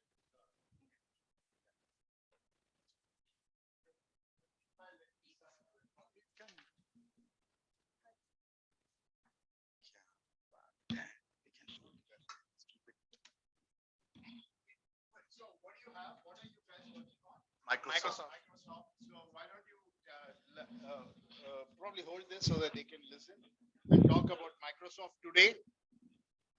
Today, right now, we have a start product, or the star quadrant is Azure, the cloud computing from Microsoft. And we have the cash cow as Windows. Windows is the cash cow. Yes, correct. And we have the question mark as Office 365. Okay. Because this is also a little bit of And the DOS is your dogs as such. MS Teams. MS Teams. Yeah. Skype is also. Yeah, correct. What about 2025? You We believe feel the star would be augmented realities, something AI, VR. something new that will come up? Okay. As Facebook has metaverse, Microsoft might steal something. Good. for AI. That's the thinking I want you to Windows express. would be the question mark because It a lot continues of to people be are moving to Mac because it's user friendly. Azure would come down to cash cows because cloud is still running. AWS is also. Yeah, so it'll become good business Yeah, source for them. Okay, Dogs good job. might go to Office 365. Okay. So Office 65 is heading for disaster. Correct. Right. Good job. Well done. Okay. Tata. Wipro, Aziz Premji is still waiting. Okay. What about you guys? Okay, so why don't you use this and one of you speak. Yeah. 2022. Go ahead. Yeah, presently TCS. It'd be nice if you tell your name. Yeah, this is Shubhadeep actually, Shubhadeep here. So our experiment is on Tata. So in the year of 22, start in that case is TCS or IT field, and cash flow is from Steel, Tata Steel. Question mark is in airlines. Yeah. Okay. And dogs is like telecom division. Yeah. Good analysis. Okay. And year of 25. Okay, that is again that star will be like TCS or IT. Cash flow will be Steel from Steel only, and a question mark from Solar and Airlines. Question mark would be Solar from Airlines. Yeah, Solar and dogs Airlines. would be? Telecom media. Okay, so you're saying that they'll continue to. Yeah. One question that I want to ask you is, if you have telecommerce, dogs. Yeah. Why are you still holding on to it 5 years from now? We want to take it in the 2022. We want to take Tata Motors. No. All good job. What I'm saying is, if you had a dog here, Hmm. that what does that show? That you Here, telecom and media also there. you're not Yeah. able to make a decision or something like that. Good job. Yeah. What about your team? Huh? Can you share it with Aziz Premji? First, I want to share with you. Okay, good. Use this. Okay. Yeah. So initially, I put it IT as a start. Your name. Okay. So I have taken Wipro. Okay, so I have taken the company Wipro. I am Polomi. So initially, I took IT for present scenario, IT as a star because IT is very stable and growing at present. And soap and toilet paper has somehow questionable market position. Electricity means bulb, tube has Wipro, and that is consistent. That they are not taking something new technology. Where vegetable oil and sunflower oil, where company has started, and I don't think no one knows about vegetable oil and sunflower. That is the present scenario. So now, if we go for 2025, now oil industry is again booming. So if Wipro comprises some price or coming with some healthy oil because people are more concerned about health. So if they come out some good oil, so they may be star in oil industry. IT will be maybe at what I can say stabilized. So it could be cash cow. Electricity, as electricity is now become mandatory, if they go for little bit experiment innovation, it could be a position where they can question somewhere. And soap and toilet paper may be obsolete because they are every industry, FMCG, PNG, all the company has same way, and that is nothing something innovation you could do that. Well done. Now, who are these guys? Tata. Who's Tata? So now you decide, huh? But between you both, one of you has to say Tata. Okay, hold this. Yeah. So, go ahead. Sir, Tata. Tata today is what? The matrix for today or No, future? 2025. Sir. Oh, they're going right into 2025. They're future looking. They don't care for the present. So, so Tata Power and EV, sir. Star. Power and EV. Star. What happening? You guys don't even have EV. क्या करेगा? Yes. They have come up with a new. They will reduce marks. Still is dependent on cars. Yeah. Okay. And cow is TCS, sir. How is TCS? You guys also put TCS. Yeah. Chroma is dog. Chroma is dog. What was your dog? 25? Telecom. Telecom. Yeah, Actually, telecom. So, but actually, we had a confusion in telecom because Tata Docomo is no more. They were And- talking about Tata Sky and all. Yeah, okay. So Titan is Titan going is to be a question because everybody is going for digital. Yeah, whether they. Yeah. Good job, done. Right. Titan is still in the old patterns. Correct. Because whether how they. Okay, guys, good job done. Pat yourself on the back. Well done. But the problem is very tough. Okay, now we still okay. Now what's the time? 3:25. Exactly, we got 1 hour and we're going to run. Okay, which is the fastest train? Okay, okay. No, but the problem is you can't have a singular solution. Meaning that Boston recording. Yeah, so Boston Consulting Group came up with this. So some people don't like Boston Consulting Group. Why do you want to use this? Let's come up with an alternate way of looking at it. So one way of looking at it is to use the BCG matrix. And if you don't like it, there is an alternate. What is that alternate? That alternate is called, there's limitations for it. Just like you have the concept of market share, market growth, and things like that. And then you end up with what is called star and dogs and things like that. I'll give it to you. The new alternate is to say whether you're going to build, hold, harvest, or divest. What does build mean? Now look at it in terms of products. Don't give me the generic answers. If you have a product, build on it means what? Yeah, build more on it, improvise on it, update it, bring in more features. Yeah, that means that commit time and energy. It's almost like a star, right? It has the potential to be a star. Hold on to it.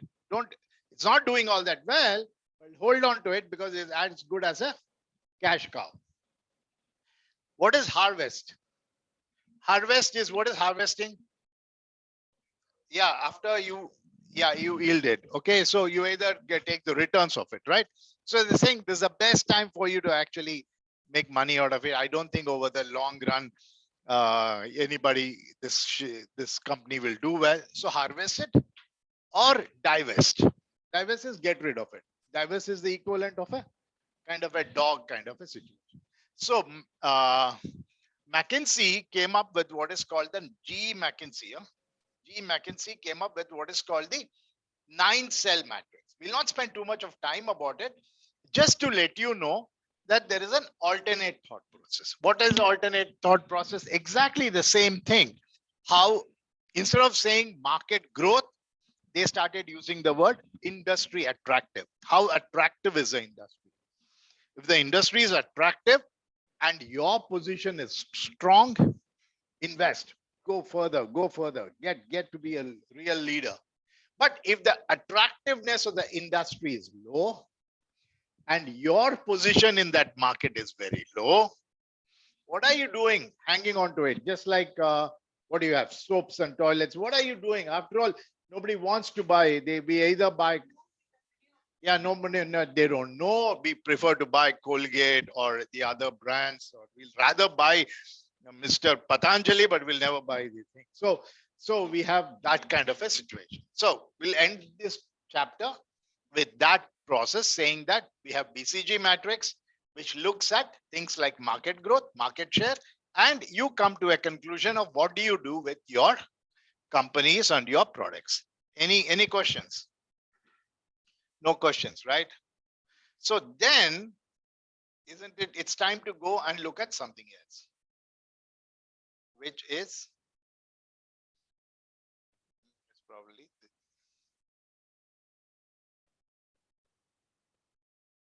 share screen. I assume this is the screen, and let's share.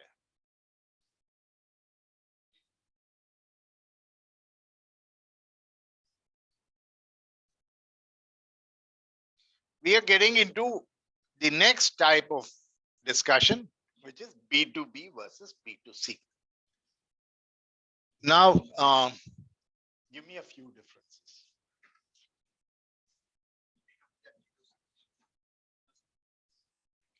It's like the machine manufacturing company,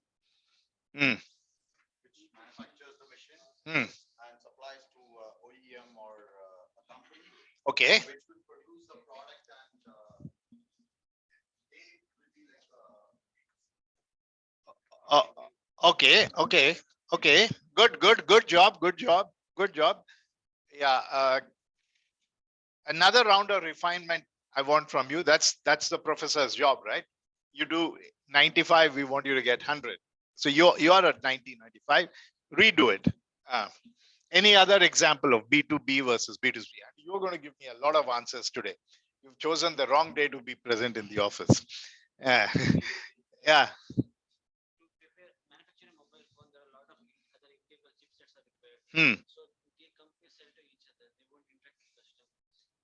Okay, very good. Yeah. That's kind of way he was also saying. So what, can you redefine what you said?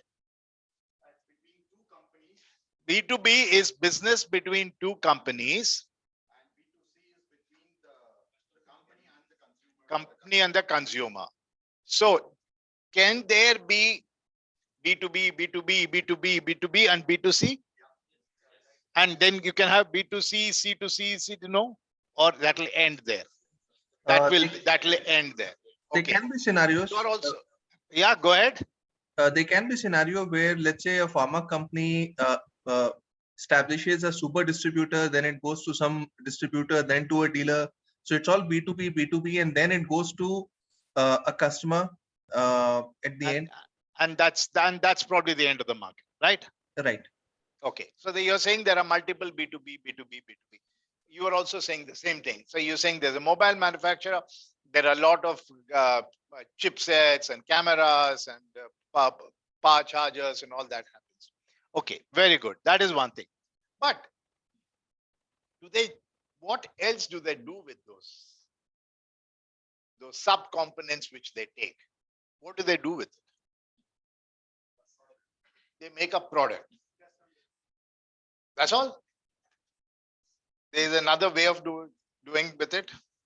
They bought this, what is that? The camera actually cost 100 rupees. And so they bought it from a supplier. What's the cost of your final product, the mobile? 10,000 rupees. So what did you do with that 100 rupee camera? How did it become 10,000? Okay, so what did you do with it? What did you do to that 100 to become 10,000? You value added to the product, right? Okay, now I go and buy this mobile shop. Which is your favorite mobile shop? Purvika, Sangeeta. And somebody is laughing at it. I think there is a story to that name. I'll talk to you later. Okay. Okay. Correct. There's a story. Okay. So what does Mr. Sangeeta do, or Miss Sangeeta, right? Yeah. So do to the product. Value add? No value add. No value add. No value add. So what is the difference between B2B and B2C? Every stage of that product, there is a value add. You took that phone, transported it. So I am a transporter. I am value adding something to it. But what is that shopkeeper doing? He's just selling it. That's it. There's no value add to that. So that's one difference. What is the other difference? We got to get a lot of Mr. CNC machine. What were you doing in, where were you? Coimbatore? Huh? No, you went last week somewhere. Gujarat. What were you doing in Gujarat? Oh, where? Which place? Why did you not go to Rajasthan? Why did you not go to Madhya Pradesh? Huh? Okay, now tell me, what is the difference between B2B and B2C?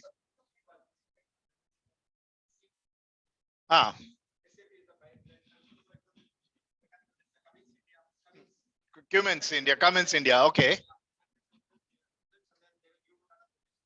Give me the answer. Correct. But you didn't answer my question. Why you didn't go to Madhya Pradesh? Why you didn't go to Assam? There was no requirement. Very good. Very nice. Very nice. Now, who answered this? Online? Ranjita? Yeah. So now give me the difference between B2B and B2C. There's no requirement is correct. Now define B2B with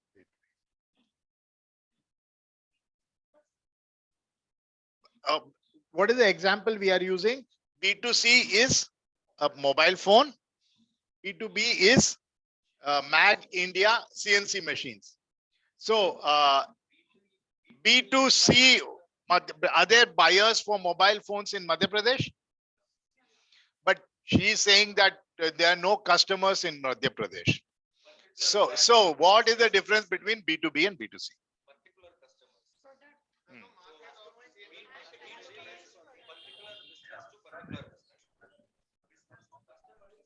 So B2B business is defined, concentrated, and you know exactly where they are. Whereas B2C, anybody can buy a phone. So there is no, but you can't go and sell CNC machines to, I can't think of an industry which doesn't need CNC, maybe a food industry, maybe something like that. So what are the other difference? I need 10, 15 differences. And we are not going home.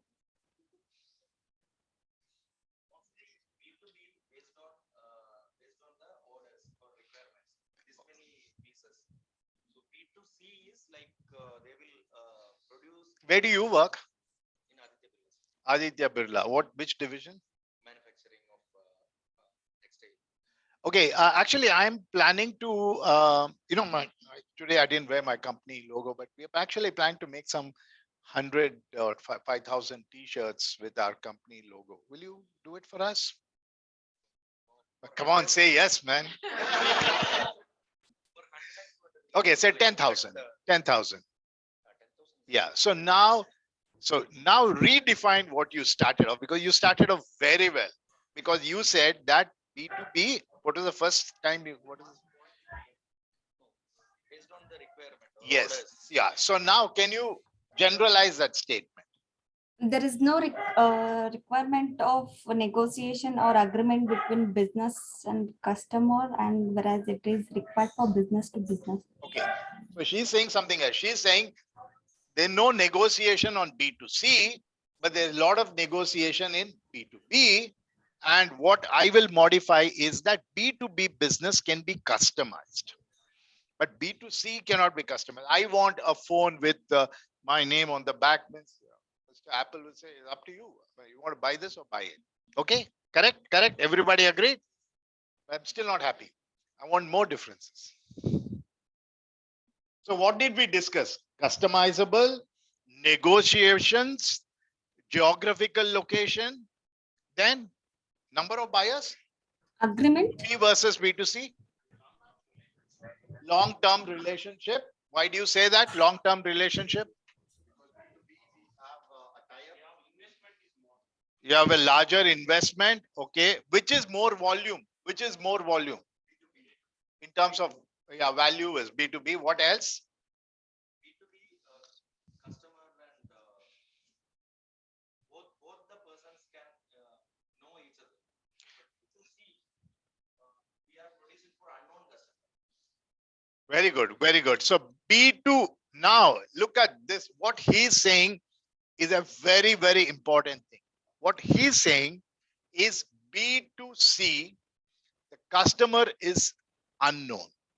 He doesn't know which buyer is going to buy that phone, but he definitely knows that textile division. He definitely knows where that textile is going to be. It might be going to one of the Aditya Birla's got a huge, one of those Lay or Lee Cooper or whatever those brands are. They're going to buy it. So the personalized relationship between the buyer, and remember, this is very, very important. All of us assume that you buy that phone because you liked Miss Sangeeta, right? No, it's not true. It's not true. You like the phone, and that's why you bought it. But this man, what's your name? Sharat. This man can either save his company or damage his company. Sharat walks into, who's your customer? Name one customer other than your internal customer. Actually, direct to. So yeah, so let's say Nike or no, yeah, some brand. Name a brand. Louis Philippe. So go ahead, absolutely. So he goes to Louis Philippe. There are two options. They can either buy it from Aditya Birla or they can buy it from Arvind. Now, they might like the product, but they may not like Sharat. Over. The purchase officer doesn't like Sharat, the business is not going to happen.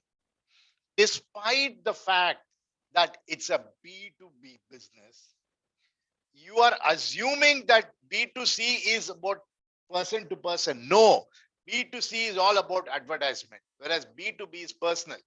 Did you see mutual? You know what happens? Did you read that notice saying that, oh my God, Joe Biden has come to power. India ka relationship kharab ho jayega. Why? Because even though it is not even B2B, it is G2G, which is much above B2B. It is between two countries, but it's still about how the two leaders like each other, right? Oh, Trump and Modi were having great relationship. Ban jayega. Now it is important how good a relationship that you have. So now it's time for me to move into each of those answers that you have given. Let me look at those answers. Where is it? Right over here, right? Yes, look at it. Demand is organizational and it is individual. It's the individual who wants the phone, right? It's demand. Volume is larger. Customers are fewer. Like I kept telling you, why not going here? So I don't have customers there. Why would I go there? Customers are fewer. Location is concentrated. You know exactly where my customer is located. I know exactly in Gujarat where that particular customer is located. But I don't know where my mobile phone or my bag or my water bottle customer is located. It could be anywhere. Then distribution is more direct. Like I think you guys directly sell it to your users, right? But that's not the way. The phone goes to somebody else, somebody goes to somebody else. The distribution is indirect. This is what I'm saying. The nature of buy is professional. The nature of buy is personal. I want the phone, I'll buy it. But can I go and tell my boss, hey, I think today I got up in a dream. I feel like buying a CNC machine. Shall I buy it? Right? Not going to work like that, right? Doesn't work like that's how I buy phones. I get up, go to sleep, and then the phone it says, I tell my wife convinces me. In the dream I had God come and say, what is that? The latest fad of hers is Arya Vaidya Shala Kumkumadi something, and you guys must be knowing it. I say, hey, where to buy it, man? Very expensive. So she gets up in the morning and says, I got a dream that I have to buy that. But imagine she going and telling if she's the head of the purchase in our company, they'll just shoot them, right? So, Prof, I'm making the whole conversation casual so that you understand it. Okay, it's more personal. Buying influence is multiple versus single. What is the meaning of that? I see, as you can see, every one of you, if you do not answer in this subject, you're not sinking, because every one of you are B2B. Every one of you are B2B. What is multiple? What is this? Buying influence is multiple versus single. It's like one time I buy the phone, but the business between the companies are like okay. What else does it mean? Buying influence. Buy influence. How do you convince a new customer to buy your product? I'm asking you.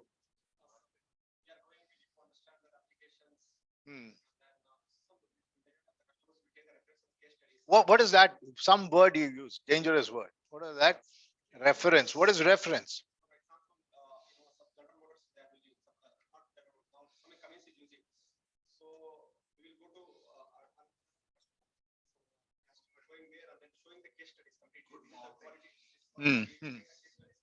So now what is the meaning of buying influence multiple? In that Kunkuma, in the whatever solution, who is influencing? I am the buyer, but who is influencing? One individual is influencing me, right? It's either myself or my wife who says buy it. But in the case of this, multiple people are going to CNC machine. He's going to go and tell Mr. Aditya Birla that GE bought this machine, buy it. So they'll pick up the phone and call up GE. Sir, did you really like that machine? Yeah, but you know what? I think it has got some problem. That's it. It won't happen, right? Now, that is what is your assignment number 2. Okay. Yeah. So we are going to create a situation. We are going to create a situation in, I forgot the name, in such a situation that he walks into a customer and we'll talk about it later. There are about 5-6 of them. He has to decide who is in his favor, who is against him. That's what is real life situation, right? So then negotiations are complex. Negotiations is simpler. Somebody actually told that. So whoever told that, can you unmute yourself and tell me what is negotiation is more complex? They will ask you for what? What will they ask you? What kind of questions will they ask you during negotiation? What is the cost? What else will they ask? The quality of the product. What is the service? Yeah. What is the support level that you will give me? Yeah, what is the turnaround time that will you give me? Your CNC machine fails in the middle of the gear forest. Spare parts, service, warranty. And one of the reliability and one of it goes wrong, the deal doesn't happen.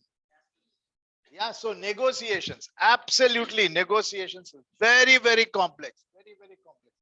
Reciprocity. What is reciprocity? If you are good, I'm good. If you are bad, sometimes I may. Personally? between, between the companies. That is philosophical. But what is reciprocity? Come back, think about it. Okay, when you're buying a mobile from Mr. Apple, what favor are you doing, Mr. Apple? You're not doing any favor.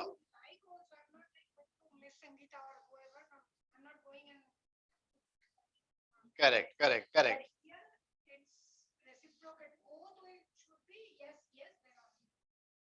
Okay, that's one nice answer, but give another answer of reciprocity.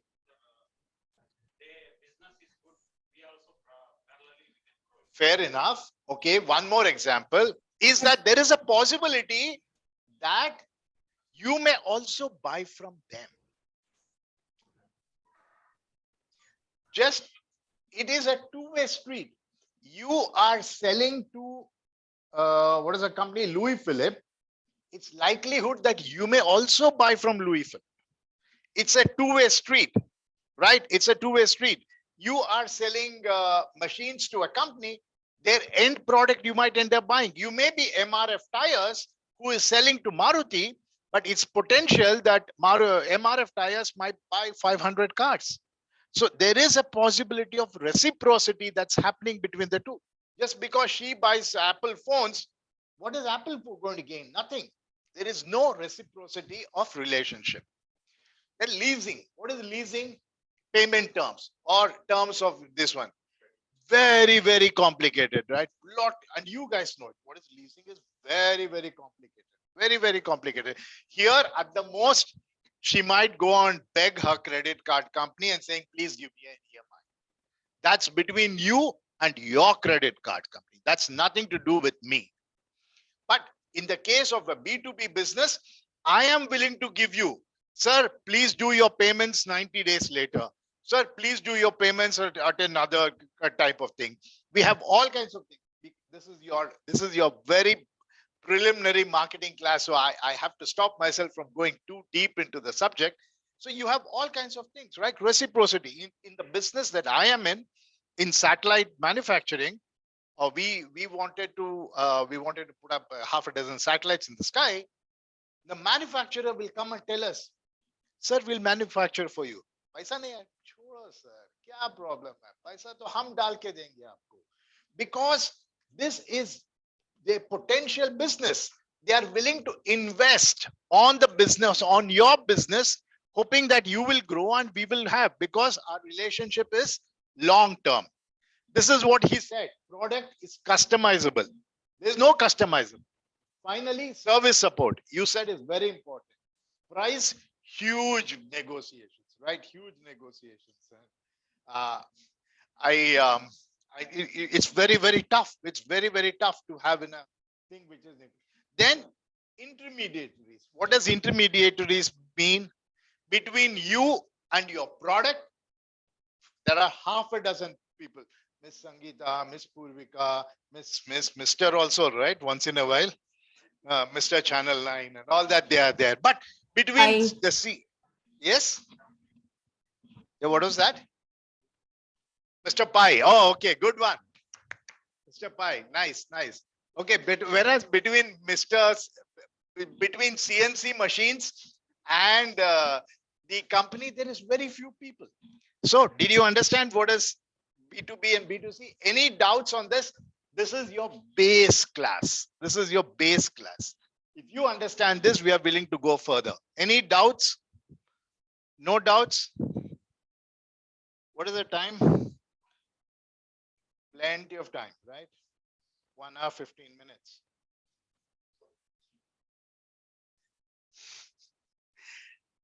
Okay. Okay, good. You're still awake, right? So this is, you know what this is, right? These are series of products that you're going to buy. Then now we look at each one of them in slightly detail. We'll not go too much of detailing. B2B, complex decision making. Why do I say B2B is complex decision making? The closest example that we can give between a B2B and B2C is, and it's also mentioned, it's not my creation, it's also mentioned in many of your standard books, that you can comparing it to buying a treadmill for your house. The treadmill for your house, who makes the decision? Virtually everybody makes it, including the person below your house, because he's also going to be affected by the running that you will have on the machine, right? So see what is got the grandfather may want a quieter machine. The daughter may want a machine which has got, you know, headphones and faster music. The wife might want something which is aesthetic because you're going to put it right in middle of the living room, right? So you see, everybody has a decision when it comes to making something like that. That's probably the only example that we can do in terms of it. But in B2B market, the decision is a very complicated decision. There are going to be a number of people sitting through, and I'm sure all of you can imagine what is happening. And people like Aditya and Mac India, they are in total agreement with what I'm saying. But again, it depends on what are you buying. Let's say you want to order for a new coffee vending machine for your company. Do you think the CEO and the vice president and the finance head will be sitting and discussing? No. Why? Because it's low risk, low value purchase. So not too many people are going to be involved. Then let's say you are talking about a low risk, high value. Maybe you want to move or you want to add a new set of hardware to your things. It wouldn't really impact you. But even then, maybe one or two heads will sit. But look at this. Low value, high risk items. What are those? Let's say you want to come with a new medical policy take a medical insurance for your employees. The cost for you is going to be 100 rupees per month for the company, but it's a high risk element. Let's say I sign a wrong kind of an agreement, which did not cover COVID or which did not cover a pandemic or something like that. The whole company could be in a big problem. So depending on the risk value, of course, a high value, high risk, everybody is involved. Everybody is involved. They all get it. So you have a matrix like this, depending on what you're buying, raw materials, basic plant. It says paper clips. Do you think anybody is involved which paper clip you're buying or which brand of stapler are you buying? Nobody really cares, right? You just leave it to the secretary of the department to buy. And when she buys it, you will not like it, right? So you have the boss has the power to trouble, right? Okay, so that is again an example. The third is buyers are more rational. What does that mean? Buyers are more rational. They don't just get up in the middle of the next day morning and say Kunkuma Di Taila. It's not going to work like that, right? Is it good for the company? Am I buying the right product? Will there be a return on investment? Do you think this expense is meaningful?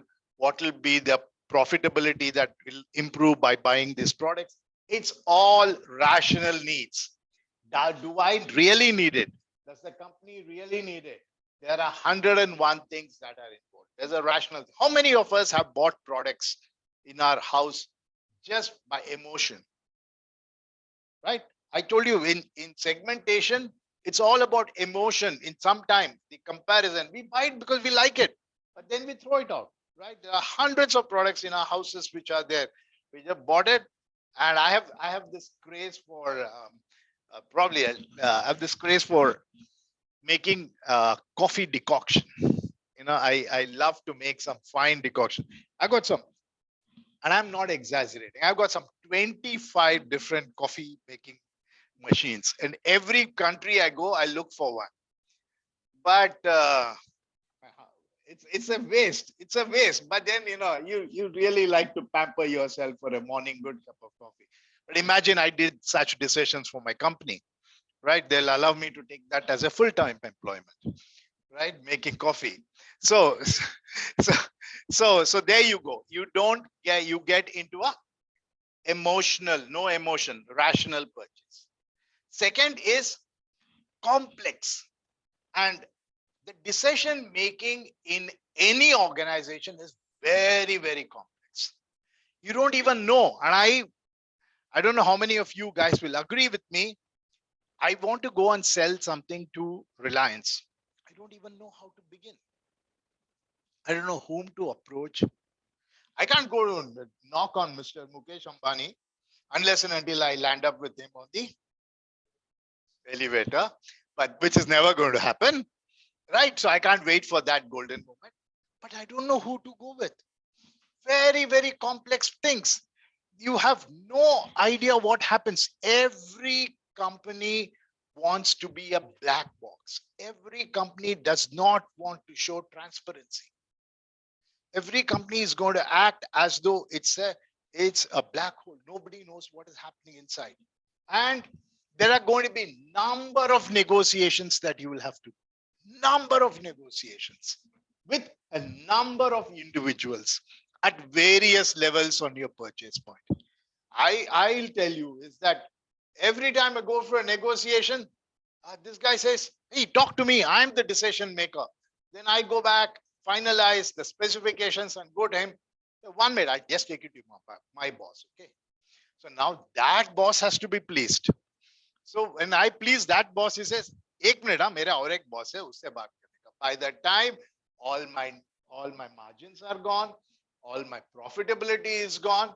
I am in a very bad shape because I don't know where to begin. So if I decide that, okay, I'm the smartest guy, I'll go and somehow catch hold of, I'll tell you one episode, okay? I'll tell you one episode. And when you're a man of 60, you have lots of business stories to tell. I'll not name the company, but there was this company that we were doing business with. And I was very young like you guys. So I was doing business with, and this company was not paying us the money. It's 60 days old, 90 days old, 180 days, and they have still not paid us the money for the job that we had done. So then my boss said, hey, Ramesh, what's happening? These guys are not paying. So I said, what do you want me to do? He said, you go in front of his house and sit. And that was a time when, real young blood. I said, you said that, I'll do that. So I remember his house is near LRD. I don't know what is that area now called. It's that CV Raman Nagar. CV Raman Nagar. So you wouldn't believe it. I went and stood in front of his house at something like 7 in the evening. He came back at 11 in the night. He saw me standing, and then he said, what are you doing? Sir, I said, sir, you have not paid us. The guy was stunned. So he just said, okay, Ramesh, we'll make sure that first thing that in the morning it will happen. And, if you have a good boss and your boss likes you, you want to overdo it. So I remember going next day morning at 6 o'clock, standing in front of his house and saying that, sir, just to remind you, next day morning, you're going and do it. Of course, he went and did it. That's a different thing. But these are very odd instances where you get pushed and you have a thing. That's why am I saying is it's a very, very tough life when it comes to negotiation and individual. It's a very, very complex situation. And your assignment will want you to break this complexity and give me the answer. So is the assignment too tough or is it easy? Is it easy or tough? I think it's easy, very difficult. This is one thing I want you to remember. We're looking at 3 companies. What are the 3 companies we are looking at? One is a computer manufacturing company. A second is an IT company. And third is a retail company. Now, of course, we can challenge what I have put there, but go with my assumptions. Okay, so that we don't get involved in challenging the process, but trying to understand the subject. A computer company needs Intel processor, right? It needs manpower. and it needs an assembling unit. In my opinion, if that computer company does not have the Intel processor, bang, no business for them, right? I mean, they just cannot. What if they have an assembling plant? What if they have a manpower, right? The same computer company, when it's selling it to a software company, the software company needs broadband connection, needs a computer, and needs manpower. In my opinion, manpower is the most important thing for a software company because broadband and computers are not there. So what do you do with broadband and computers if you don't have a manpower? So as you can see now, for a computer company, the Intel chip is very important. But for a software company, the computer is not as important as the manpower they are talking. In a third situation, a retail outlet, they need computers, they need software for billing, but they also need a supply chain manager. Now, what is most important for them? Supply chain. What if the mangoes and fruits don't come in time? So what does it mean? Every company might use the same product, but how do they value that product depends on what is important for them in their value chain. So this means that each of the same product can have different pricing for different customers, right? I hope you guys are able to follow me on this. Next, what is this? Yeah, so depend on where you want to be, you can hang on to it. Market selection. Look at this. Every company can do lots of business. Every company, what is manufacturing after all? Manufacturing is just making sure that you are efficient use of raw resources and coming up with the final product. But if you look at it, each company decides to specialize in a certain area. There is an IT company which is specializing in banking. There is an IT company which is specializing in logistics. Why do they do that? Because they believe that they want to be specialists in that area. Don't get confused with skill sets. You may work in both the companies, but the company may have a specialization in what they are. For example, L&T is good in building bridges and infrastructure, but Prestige builds homes. Both of them use cement and raw material as the same thing. It's just what their specialization is. Like for example, FedEx ships goods, Emirates transports people. It's the same thing, right? So each company wants to be a specialist in a certain area. Next is what? Each of those products I'm trying to, is it here? Yes. Okay, I want you to pay attention to this slide because this is quite a different way of looking at things. We are talking about a broadband service. It's a broadband service, a simple broadband service. There are 4 people who can use this service. One is a telco. Who is a telco? A name of a telco? Telecom operator, Tata, could be a broadband user. Then a home user. Each of you are a home user. Or a corporate company, they want to have broadband services. Anybody, any idea what is ONG stand for? Oil and gas. So where are oil and gas companies located? Offshore, like they could be somewhere in the sea. They could be somewhere in the sea. They could be somewhere in the middle of a desert, but they also need broadband. So we are now categorizing 4 kind of users, right? Now look at the home broadband user. The profitability is very low. Remember, we did the BCG matrix and all kinds of matrix on that. The profitability is low. The net margin realized is low, right? So the effort involved in serving this customer is low, but you also make little money out of it. But why is it good? Because this market is very price sensitive. The moment a new operator comes to my house, knocks and puts up a thing saying that we are 100 rupees cheaper than your present provider, I'll rush and switch to that service. Because for me, money, and only money is important because I'm a home user. And they also know that. And I have very few special demands. If the broadband gets cut, I can't complain much. After all, I'm paying very little money. So what would I be able to complain about? So no complexity in serving you. I don't make good money. I make reasonable. But corporate broadband is a different story, right? They're saying we'll not discuss price. Price we will not discuss. What is the guarantee of service that you give me an SLA? The discussion with your corporate is always SLA, not the price. After discussing SLA, they'll do the price, but that's a different thing. Okay, so what do you happen? The net margin is high. You can make more money if you're doing a good job. But the cost to serve the customer is not as complicated as in the case of it. It's also low. But look at this telco. What is the telco going to do? The cost to serve is very high.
We are not able to hear you, sir.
Hello, hello. Here now? Yes, sir. Yes, sir. Okay, good. So where was the last point that I left you? What was the last thing we discussed? So I can take up from there. Telco as BTU. Yeah, but you heard everything. I mean, it's a question of what they heard. But if you didn't hear, then I think this is small. Okay, where was I? Any idea where should I start off from? You're still not hearing me. I think we last heard you about the ONG. ONG. Okay, fair enough. So what I'm saying, why am I doing all this complicated exercise is to say that there are lots of companies with similar products. Lots of companies which have the same technology, same services. But they have to decide, where am I going to be in this market? The last example is ONG. ONG is very difficult to serve, but you can make a lot of money, right? They're willing to pay you the top dollar, as it's called. They're willing to pay you top dollar for a service. Imagine they're willing to pay you for a bandwidth, maybe hundreds of dollars for one Mbps of bandwidth, because it's in the middle of nowhere and they don't have any other access to it. So it's up to you as a company. Do you want to be Mr. Act and give services? It's the same service, right? Do you want to be Mr. Act and give services for homes? Do you want to be, another service which is going to give it for corporate? Or do you want to be, I know companies, but I don't think make any sense for you, but do you want to be such a company who is only going to provide it for, let's say, Comnet or somebody like that, who's going to give it for oil and gas connections?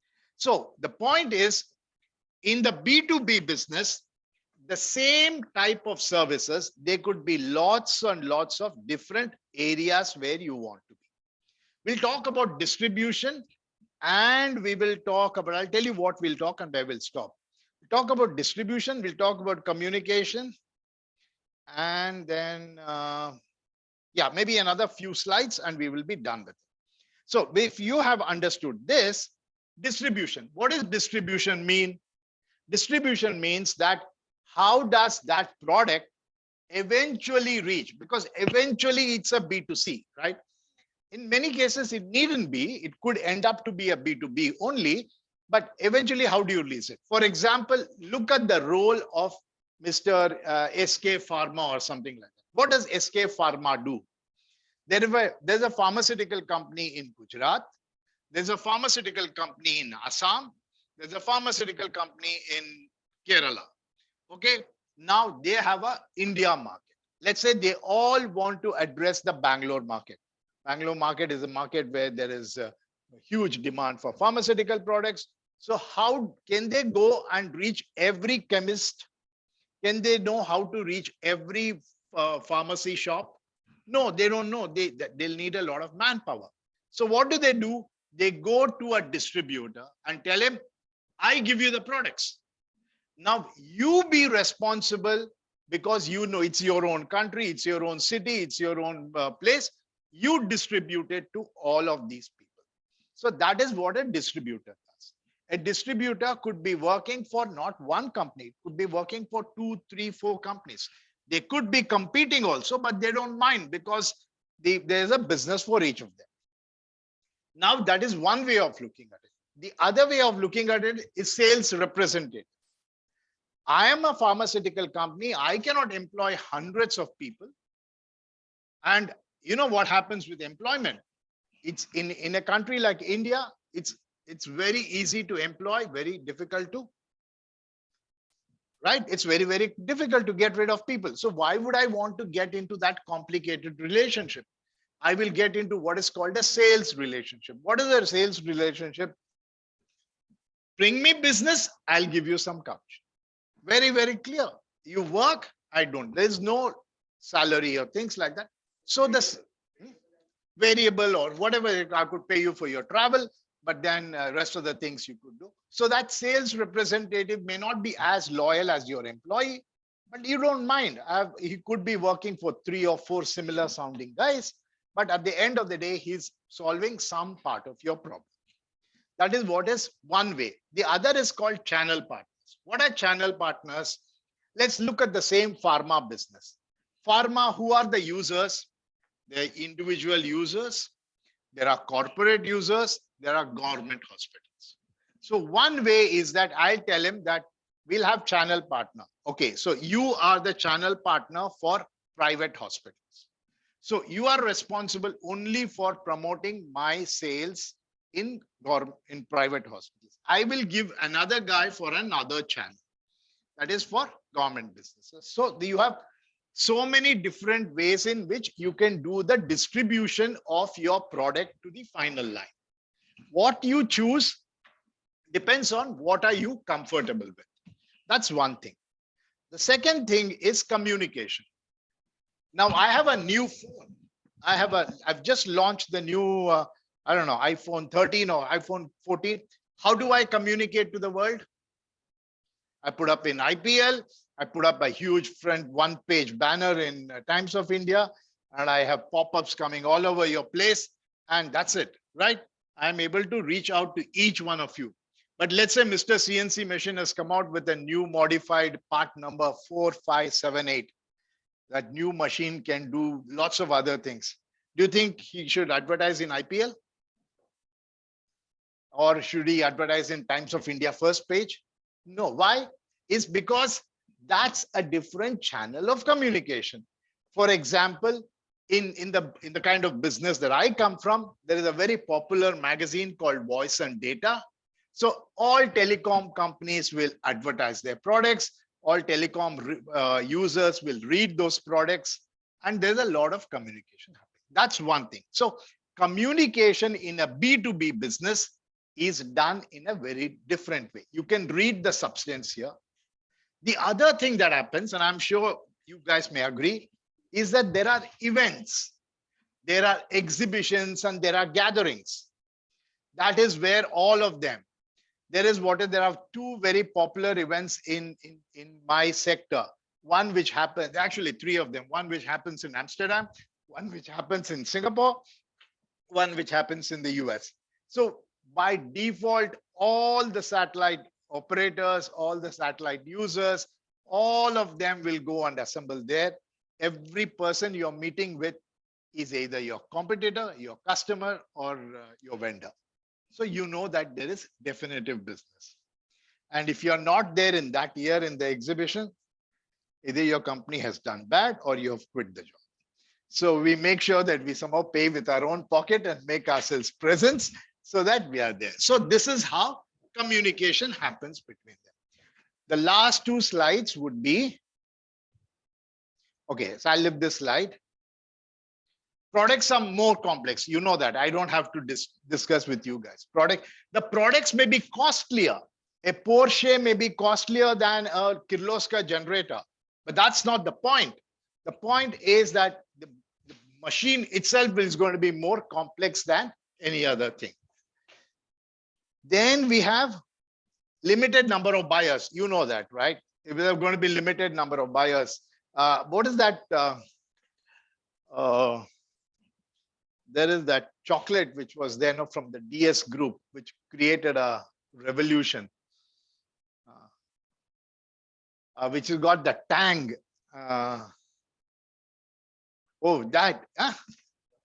Chatpat, what is that? That is a revolutionary product from that group. No. Hajmola was the older one. Hajmola. So you're talking about Kacha mango bite? No. The what mango bite? Kacha mango bite. Pulse was a revolutionary product. Pulse came out from a group. You should do, I mean, you guys have time, you should just type Pulse and do market research on that. Pulse was revolutionary. They just, under the nose of Hajmola, under the nose of all of these guys, they created an empire. So, but then that's 1 rupee product. That's a 1 rupee product. So they're going to be huge number of customers. But if the CNC machines cost $100,000 US, There are going to be very, very few kind of buyers. So higher the product, the lesser are going to be the number of users. So limited number of buyers. We have one more possibly where I know exactly where to stop. So we'll leave this. We'll not talk about it. Personal relationship. This is the slide I said. Personal relationship is very, very important and you all have know it, B2B. So eventually, that's what I'm trying to tell you. Eventually, a B2B market is a B2B2C market. Eventually, it all boils down to that single person in that company who's going to make a decision for you. Okay.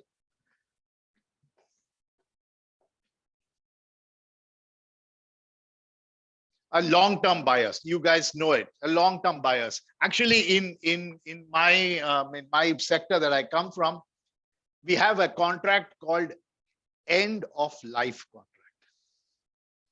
That means that the contract between my customer and my company is till the end of the life of the satellite. So the satellite is sitting there for 15 years, bindas life. The customer cannot go away, we cannot go away. It's a dangerous thing. It's a very, very dangerous thing. Why did the customer sign with us at the beginning? Because they get low prices. Why did we sign up with them? Because we want a customer very early. But by the time I signed my customer about 5 years back, the market has changed and there's a huge demand for my product. But I cannot because I have committed to the customer for a long-term contract. So it's a very, very good business, but it's a very, very dangerous business. So business are long-term contracts.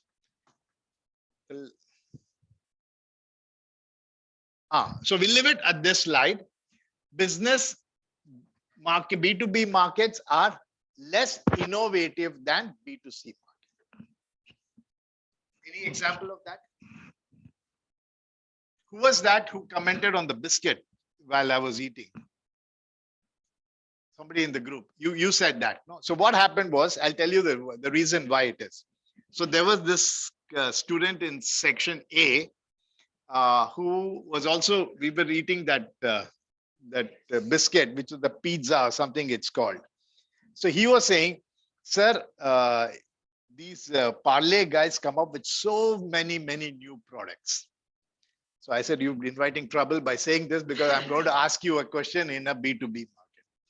So in a B2C market, lot of innovation happens. Lots of innovation happens. You have a mosquito repellent. Then you have a mosquito repellent with 2 levels. You have a mosquito repellent with an AI intelligence. It actually sends laser all over the place, counts the number of male, female, children, mosquitoes, and shoots them down. Okay, it's so much of innovation that's happening, but so much of drop also happens. An innovation comes and you just drop off. People don't like it, they drop it off. But in a B2B business, innovation is very, very dangerous because you have to re-qualify your product with your customer one more time. Any small change in specifications could be not welcome. And so nobody wants to innovate in a B2B market. I remember I was trying to sell something to one of my customers in Trivandrum, which is, there's a place called VSSC. Any idea what does it stand for? Vikram Sarabhai Space Center. So this guy, this engineer met me and said, hey, Ramesh, I like this product that you guys have.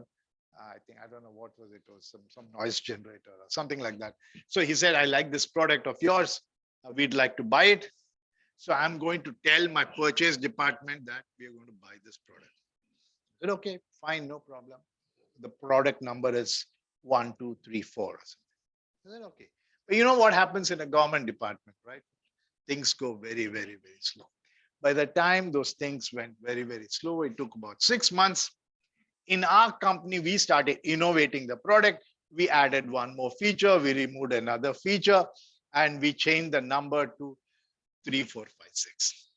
So when the purchase wanted to buy, they asked for 1234, and I quoted 3456. The purchaser said, sorry, I cannot buy your product. I said, No, it's the same product. We just built in new features. I don't understand. I have asked for these features.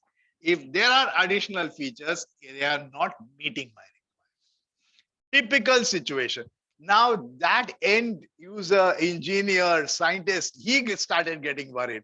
So he started coming with me to the purchase guy. The purchase guy, Arilla, I'm not going to be worried about this. This is so what happens. Innovation is a very dangerous thing that happens in B2B business. We have a lot more to cover. Professor, I mean, isn't it very product specific? I don't know if we can generalize by saying, innovation in B2B is not necessary. Yes. But I would actually go ahead and say that, and I'll want you to not challenge it. I want you to give a counter thought to it, because that's what education is all about. So what makes you think that innovation comes in? Yeah, I mean, I'm just thinking, let us say, I used to just be related with American Express for a long time. Okay, though from a services side, but I think their business, when I used to look at it, right? So apparently they have both consumer business as well as corporate B2B business. Correct. And every day they were thinking about, what they need to do differently for their corporate business as well, right? Because every company was undergoing transformation, technologies were changing, and the product features every other year, they had to just think about what new things they have to bring into the, meet the new requirements of the businesses. So that way, I think it was a constant innovation cycle for them, even though it was, they were selling into the corporates.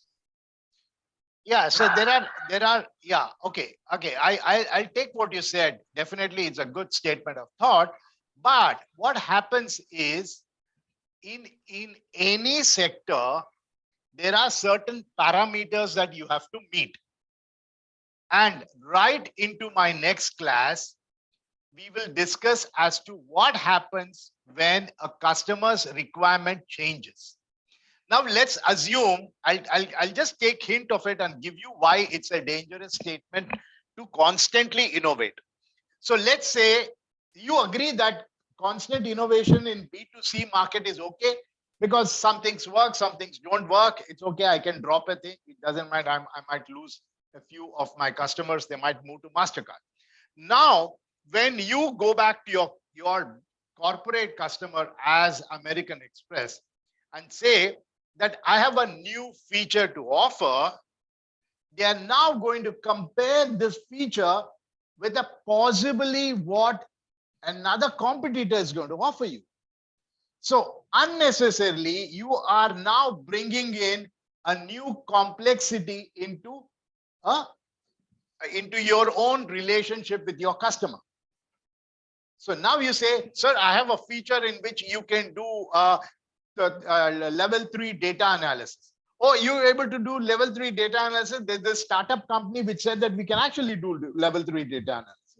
So now you have now bringing in a competition into an area where you are comfortably sitting. It makes sense. Yes or no? Okay. I mean, I was just almost. Yeah, fair enough. That's how it is. There is what I was thinking is, okay, while I think about, let's say, American Express as one example I gave, but on the other hand, we have been referring to CNC all along. When I think about that product, I do recognize, right? I think it's a big investment, probably long-term investments. There, if I go and say I want to change every year, probably it's not going to be feasible. Correct. That's why. Yes. That's why I feel, it is probably dependent on the product as well, not just necessarily the market. Correct. I'm not saying innovation doesn't happen. As you can see, I've underlined the word less innovation. Less innovation. Market takes a long time for them to move from. Okay. I don't know. I'll tell you in writing that the signaling lines in the railways, the signaling lines, I'll give you this example. I hope you guys don't mind sitting for another minute, is that actually there are two things. I used to work with HP. And in HP, there was a standard instruction. Right from the top to the bottom, There was a standard instruction. And that instruction, which I didn't follow, caused me enough trouble. The standard instruction said that if HP gives is a purely B2B business, not as you know it today. HP was, we were only in the instrumentation division. And I was specializing in microwave instruments division. So they're very, very highly technical with aerospace and defense as our users. So the general instructions right from the top is that if your customer asks for product X, shut up and give him product X. We may have product X plus, we may have a product X plus plus. Don't you dare offer him. If your customer wants competitor's product X, then you go and tell him that we have another product. But if a customer walks into you and says, I want a HP product X, just give him. So that is what the problem with innovation. The second thing I wanted to tell you was we were among the first to have those LED bulbs or LED lights or just LED diodes for that matter. LED is nothing but a diode anyway. So light emitting diode. So we were told that, I'm telling you which year, 85, 86, I went through a training in which they said that LEDs will be used in traffic lights. I'll tell you, I and my colleagues must have laughed our way back to the hotel in UK. They said, what do you mean, man? An LED is just a small bit of a thing and it is just not possible. Now, LEDs replaced traffic lights all over India, but LEDs did not replace signaling lights in railways because it needed so much of complication to replace regular bulbs with LEDs. So what happens is most of the larger organizations, they don't appreciate innovation because it's a very complex process and lots of things happen. But that said, I really like the way you brought this up, and you're right. Some companies are very open to change, whereas some companies are very rigid.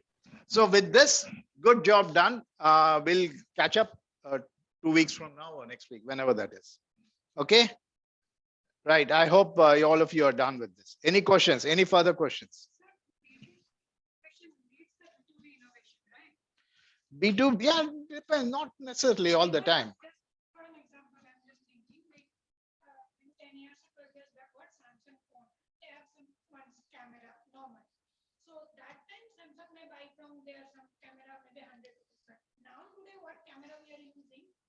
It is innovation from B2C, right?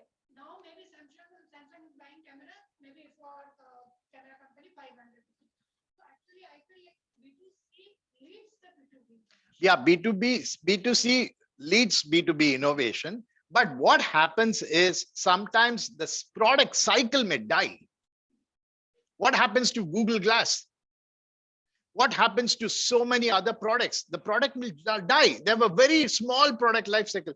That Parle pizza biscuit. Why are they? I don't get Parle pizza biscuit in my neighborhood. I was pretty happy to take it. I took it last week. I even opened it up this week.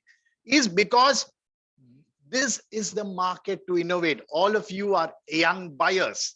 All of you are young buyers. They're willing to play with your taste. But try introducing it in an elderly neighborhood like Jainagar, where the population is decreasing. So you don't want to do it. So innovation is costly. You drop out so many products. So many products have died out. I don't know how many of you know that the ID Vada thing, it doesn't work, right? We got frustrated, cut it, and then did it ourselves. But risk, that's the way to risk it. Having said that, what is this? What is it? Airbus name, Boeing 787 Max. Max, is it? What is the story of Boeing 787 Max? Overriding 3 crashes and it used to block the. It's remind me to tell you the case study of Boeing 787 versus Max, where rushing through innovation is something that they're paying for it even today. Right. Somebody was trying to say something online. No, no, I just repeated the max, but then I was, yeah, that's a hard. Correct, correct. So if we have time, we'll discuss that case study too. Okay. Again, please remember one thing, with due, let's say, due pity for the professor, is that I am your nursery class professor for basic marketing. Okay. So deep marketing is a different story. So I am trying to give you only a concise version of the thing, so marketing is very, very complex. Even B2B marketing itself is a very great subject. And so I'm just giving you just the taste of it. Okay. Just making you sniff the what? Just Masala smell it. dosa. And I'm hoping you will get addicted to it. Yeah. You're just making us sniff the masala dosa and you want us to Sniff taste the it. masala. Correct, correct, correct. Okay, good guys. I hope All you right, enjoyed thanks. today's class. Thank you. Thank you. Okay, thank you. Bye. Thank you, sir. Yeah, thanks, buddy. You know what? Hang on, guys. This is from Riaz. He gave it to me. Thank you, Riaz. Marketing guy.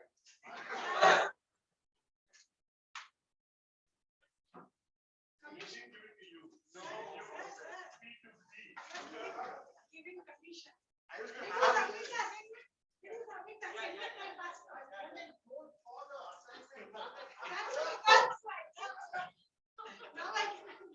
I told you, don't bother. I will write the assignment for you.